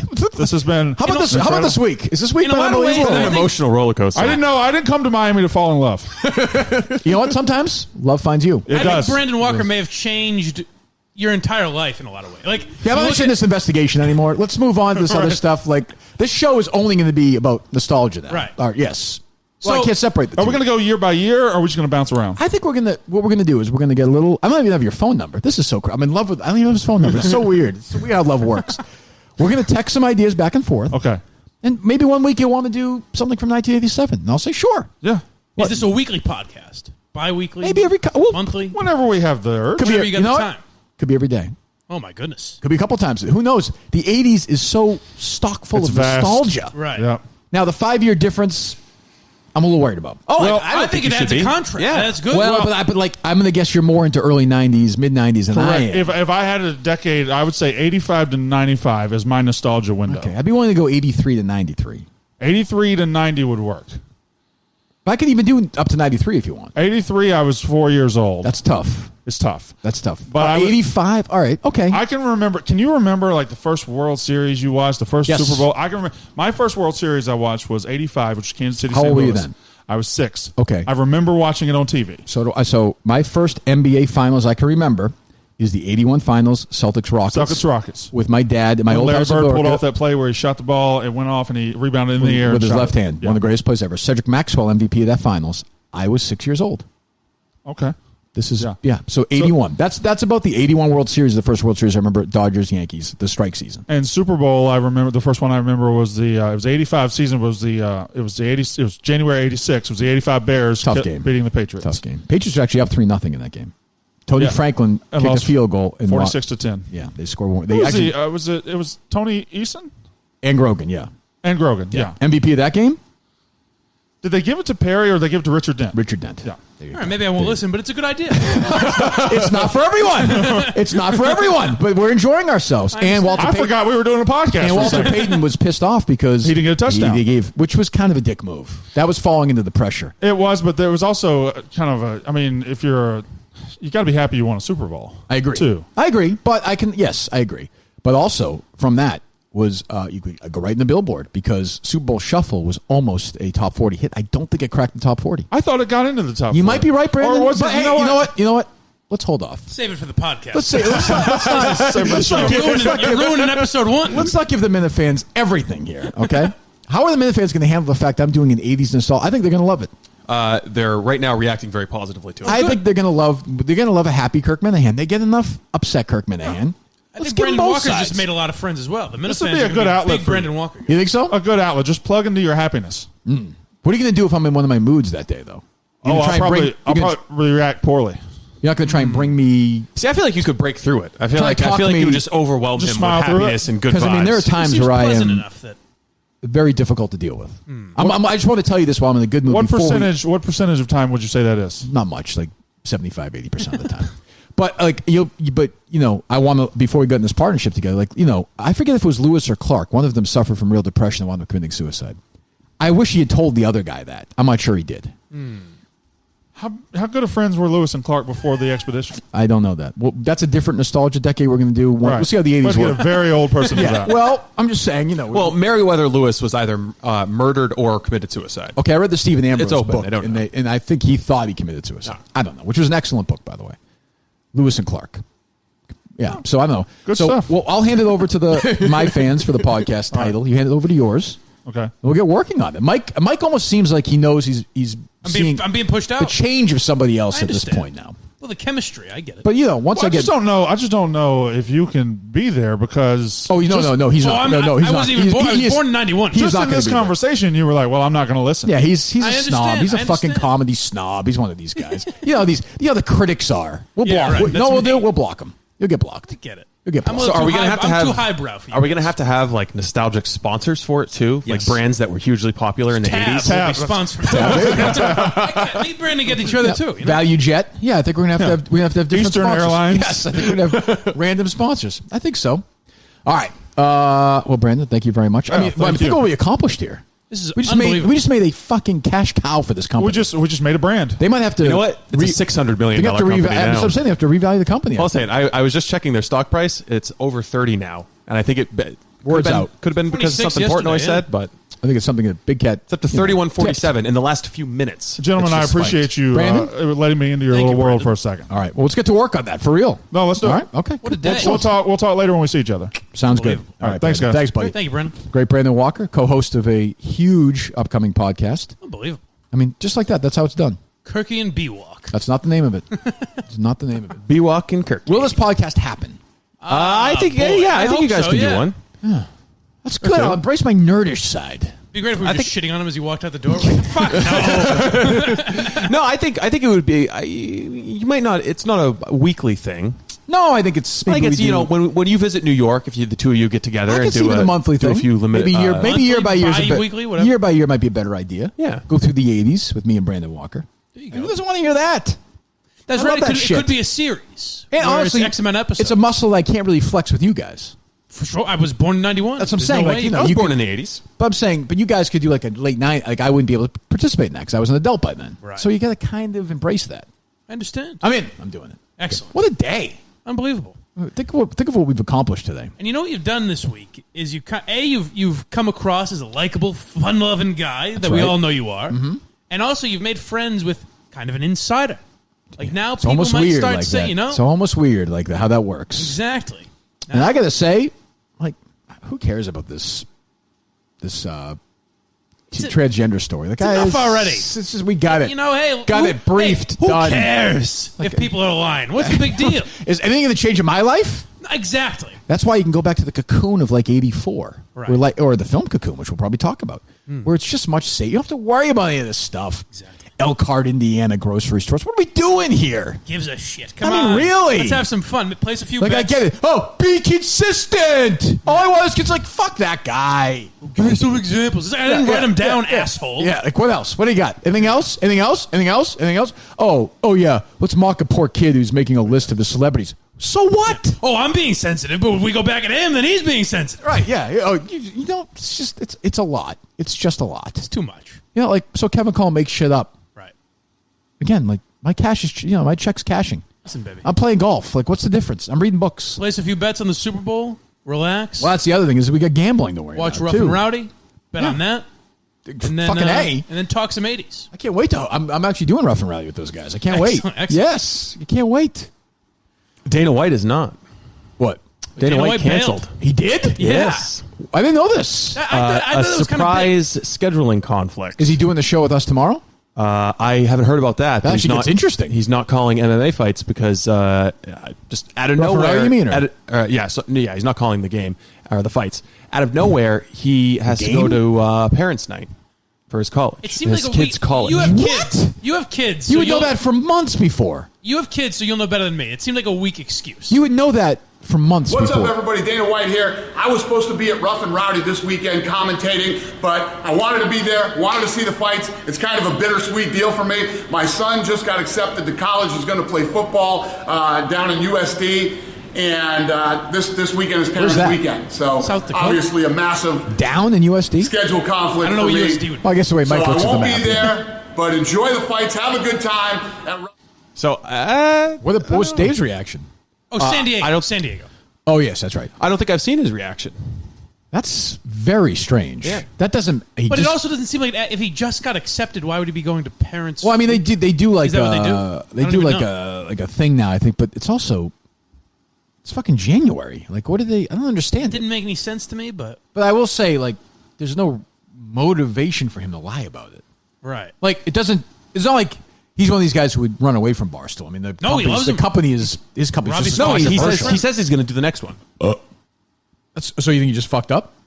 Yeah, I think it was. guess, I think yeah. it was probably an innocent scheduling error. But it does seem like a weird excuse. Yeah, you know? but it's almost like why would you say it? yeah, that's not a lie. I don't Right. think. And if it is, it is. That's the thing. Who cares? Yeah, I mean, I think Dude, for he's given us a lot of Maybe laughs over the people years. lie all the time. kid stuff is the one thing that you get a pass for, right? Anything. Sorry, I can't come do this professional obligation. Here's I the gotta go see thing. my kids Like, do I was something. thinking about this. He probably did make that joke before he slapped his choking wife in the back. Maybe. Probably. Who are we to say? We weren't there. Right. The fuck do we know? No, it's probably. I mean, you know. So the whole story's bullshit, and so this gentleman is calling every white man a racist, homophobic, asshole, shithead, and a major publication is using it to lie to people and try and warp their brains. Listen, Yes, and big deal. yeah, right. I say we crack a couple Trulies, go Yes. upstairs, watch the rundown. Fucking What do A. you say, boys? Come on. I mean, they'll go around. They'll talk about the game. Yes. Right. That's what I'm saying. I mean, I'm sure they mean well. Exactly. The New York Times. Everyone. Absolutely. Everyone. What's the big deal? No, Because, you know? Oh, Winchester High School invited Shirley to speak to these kids that warp their brains forever, and they lie. Who cares? Come on. Continue? Like, so what? Yeah, good like, intentions. I'm not Yeah, seeing the great. problem. Like, I'm still going to eat Chick-fil-A, you know? Or am I not now going to eat Chick-fil-A? I'm confused. I think you just you I think now you might be all right. eat whatever comes your way. You don't seek it out right. for any ideological You reason. don't have time, Steve's, man. Steve's lying about the Elias thing. Fine. Makes it feel better. Makes it feel better. Is he a psychopath? Absolutely. I threw my phone away the second we got to Miami. It's all relaxed. Who did? gives a shit, you know? Weird move. It's a strange move. Who needs contact with the outside world? Especially considering it's your key to getting around It's pretty much your everywhere. existence, essentially, at this point. I still work for very Barstool. difficult It without a doesn't phone. doesn't quite make any sense. All but- kidding aside, enough with the yucks. I want the Cell Card Indiana report from one of the Minifans today. Pronto Reno. Okay. Or all I'm going to do is nostalgia shows with different people at Barstool. You don't get any of the fucking Kirk Minihane show. What decade were you born? Yeah. Oh, okay, good, excellent. That'd be a weird one with Steve. You go back to the 12th century to True. do this. It'd also be weird with Robbie Fox when you have to do 4 years ago. So yeah, I think I'd struggle at that point. That Steve Brandon Walker Nintendo fight almost got heated though. It got heated. Yeah, I mean, he's got a ridiculous Brandon opinion. kind of got up in his seat. Steve, you both made really good points. Have you played Punch Out before? Mike Tyson's Punch Out? Yes. As a kid all the time. It's just a button masher. No, it was a fun There's no game. strategy. It was a fun I've heard game. it's a classic and the game. graphics I've never played it. It is a classic game, but you play it once. And Brandon Walker sitting here saying, I play it all the time. It's also funny, by the way, that I always talk about timing. still mad about it. We're talking about the Kobe thing, and then we're like, oh yeah, you know what's fun is that Mike Tyson game. Okay, fucking went to jail for raping somebody. Right. But Mike Tyson's a fun-loving guy now. Well, you know what he is. Is that the ultimate timing you know example what? though? Who cares? He's a complicated figure. Somebody else, Robin Givens, the actress who he was married to for a little bit, it's like he used to beat the shit out of me. Mm-hmm. Well, here's the thing: you don't even have to dig with Mike Tyson. Mike Tyson admits in his stage show, right? Because I was a real piece of shit back in the day. So I mean, how do we do that? He served his time, right? Like, do you just say, okay, like, should he not be allowed to do shows? Hey, don't change the way mustard tastes. No skin off my bed. I don't know that. I wouldn't plan to do that. How would I go about doing that? That's the thing. You can't. But you probably could. Now, if I said something like that, I would be getting shit about for 30 you actually probably could. I have jalapeno mustard. You have honey mustard. There's lots of different ways mustard has been changed. Just that an tastes expression out here on the island, man. I haven't heard it. We're all just hanging. I have to admit that. I confess I've never heard anybody say. Embrace life, I say. No, let's go back to a second, though. I'm with you on that. But who said that to you on the island? I actually stole it from the show Community, if you must know. Oh, is that true? Yeah. Oh. What happened with Chevy Chase in that show? I guess he was just a real asshole. I mean, there's stories where he was calling Donald Glover the N-word. Oh, I had heard that. That's right. Yeah, and Dan Harmon, is that his name? The weird thing, so he got Dan Harmon fired. Is that weird video? Then the show started to suck. Then they brought Dan Harmon back, and they got rid of Chevy Chase. And then it was like Donald Glover left to do Atlanta. Was there a phone call? They taped with Chevy Chase, and he played on some... Yeah, and that was weird, too. I don't remember There's exactly. a good Washington Post story, I think, on Chevy Chase from a couple of years ago, one of those deep dive ones. Yeah. That's really fucking interesting. Yeah, Joel McHale, who's like a pretty much, a likable guy, doesn't really have a lot. Right? He was like, he's like, I like Chevy at times, but he was just a dick to work with. It's hard, for you guys, it's hard to probably understand how funny he was for a stretch. Well, he was great in that show. He was hilarious in that show. Yeah, he just played like an old racist man, basically. Right. Yes. He's a huge liberal in real life, by the way. Right. Which is insane liberal. Probably most people that play characters like that. That's probably true. Carol Connor. But he had a fucking run from when he left SNL to he was in Vacation, and Fletch. I mean, he had Spies Like Us is funny. He had a fucking run for 6 or 7 years where he was awesome. Then he wasn't funny. What was the deal with him and Stern? Because I know they battled, but then they became he friends. was at Stern's wedding. Yeah, and then they're not really. Then they never talked again. I don't know. He shit all over Chevy. Called Chevy one time, and Chevy shit on him. I've tried to find that, and I never. It's gone. Yeah, it's weird. And then Chevy was at his wedding. It's bizarre. But he's fucking hilarious. And was supposed to play the Bill Murray role in Ghostbusters, which he would have been. Yes, which would have been great. It was. Oh, and I believe the Ernie Hudson role was supposed to be Eddie Murphy. Is that true? If I'm not mistaken, yeah. And or at least was written for Eddie Murphy. Oh, is that right? Yeah. And yeah, it was originally Aykroyd had written it so long that Belushi was part of it too.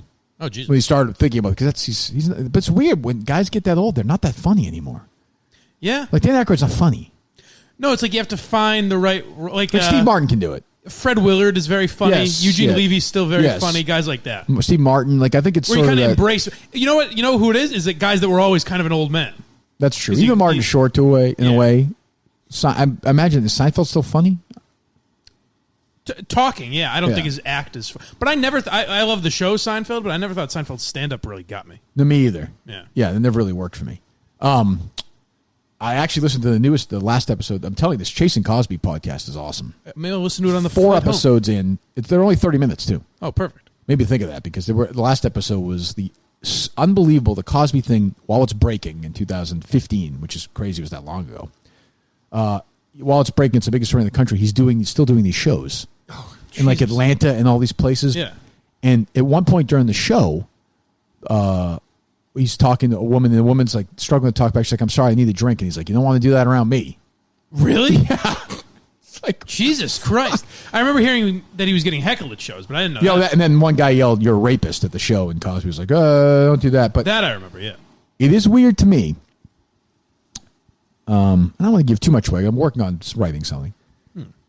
When you think about it, the Boston Red Sox, one of the owners is Tom Werner. And if you look at Tom Werner's history, he was not a rich man until the Cosby Show happened. No. So part of the ownership group of the Red Sox, their wealth came from Bill Cosby.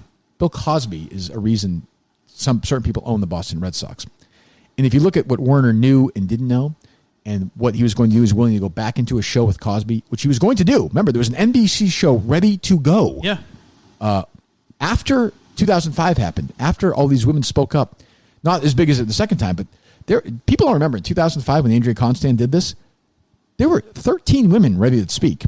And there were women who went on the Today Show and other shows talking about Bill Cosby raped them, and nobody paid attention to them. Right. So they were ready to do a show again with this guy in 2014. So you're saying you've got some questions for Tom? I do have some questions for Tom. I have some questions for Tom Werner. I do. I do. Why did you ruin the Cosby Show?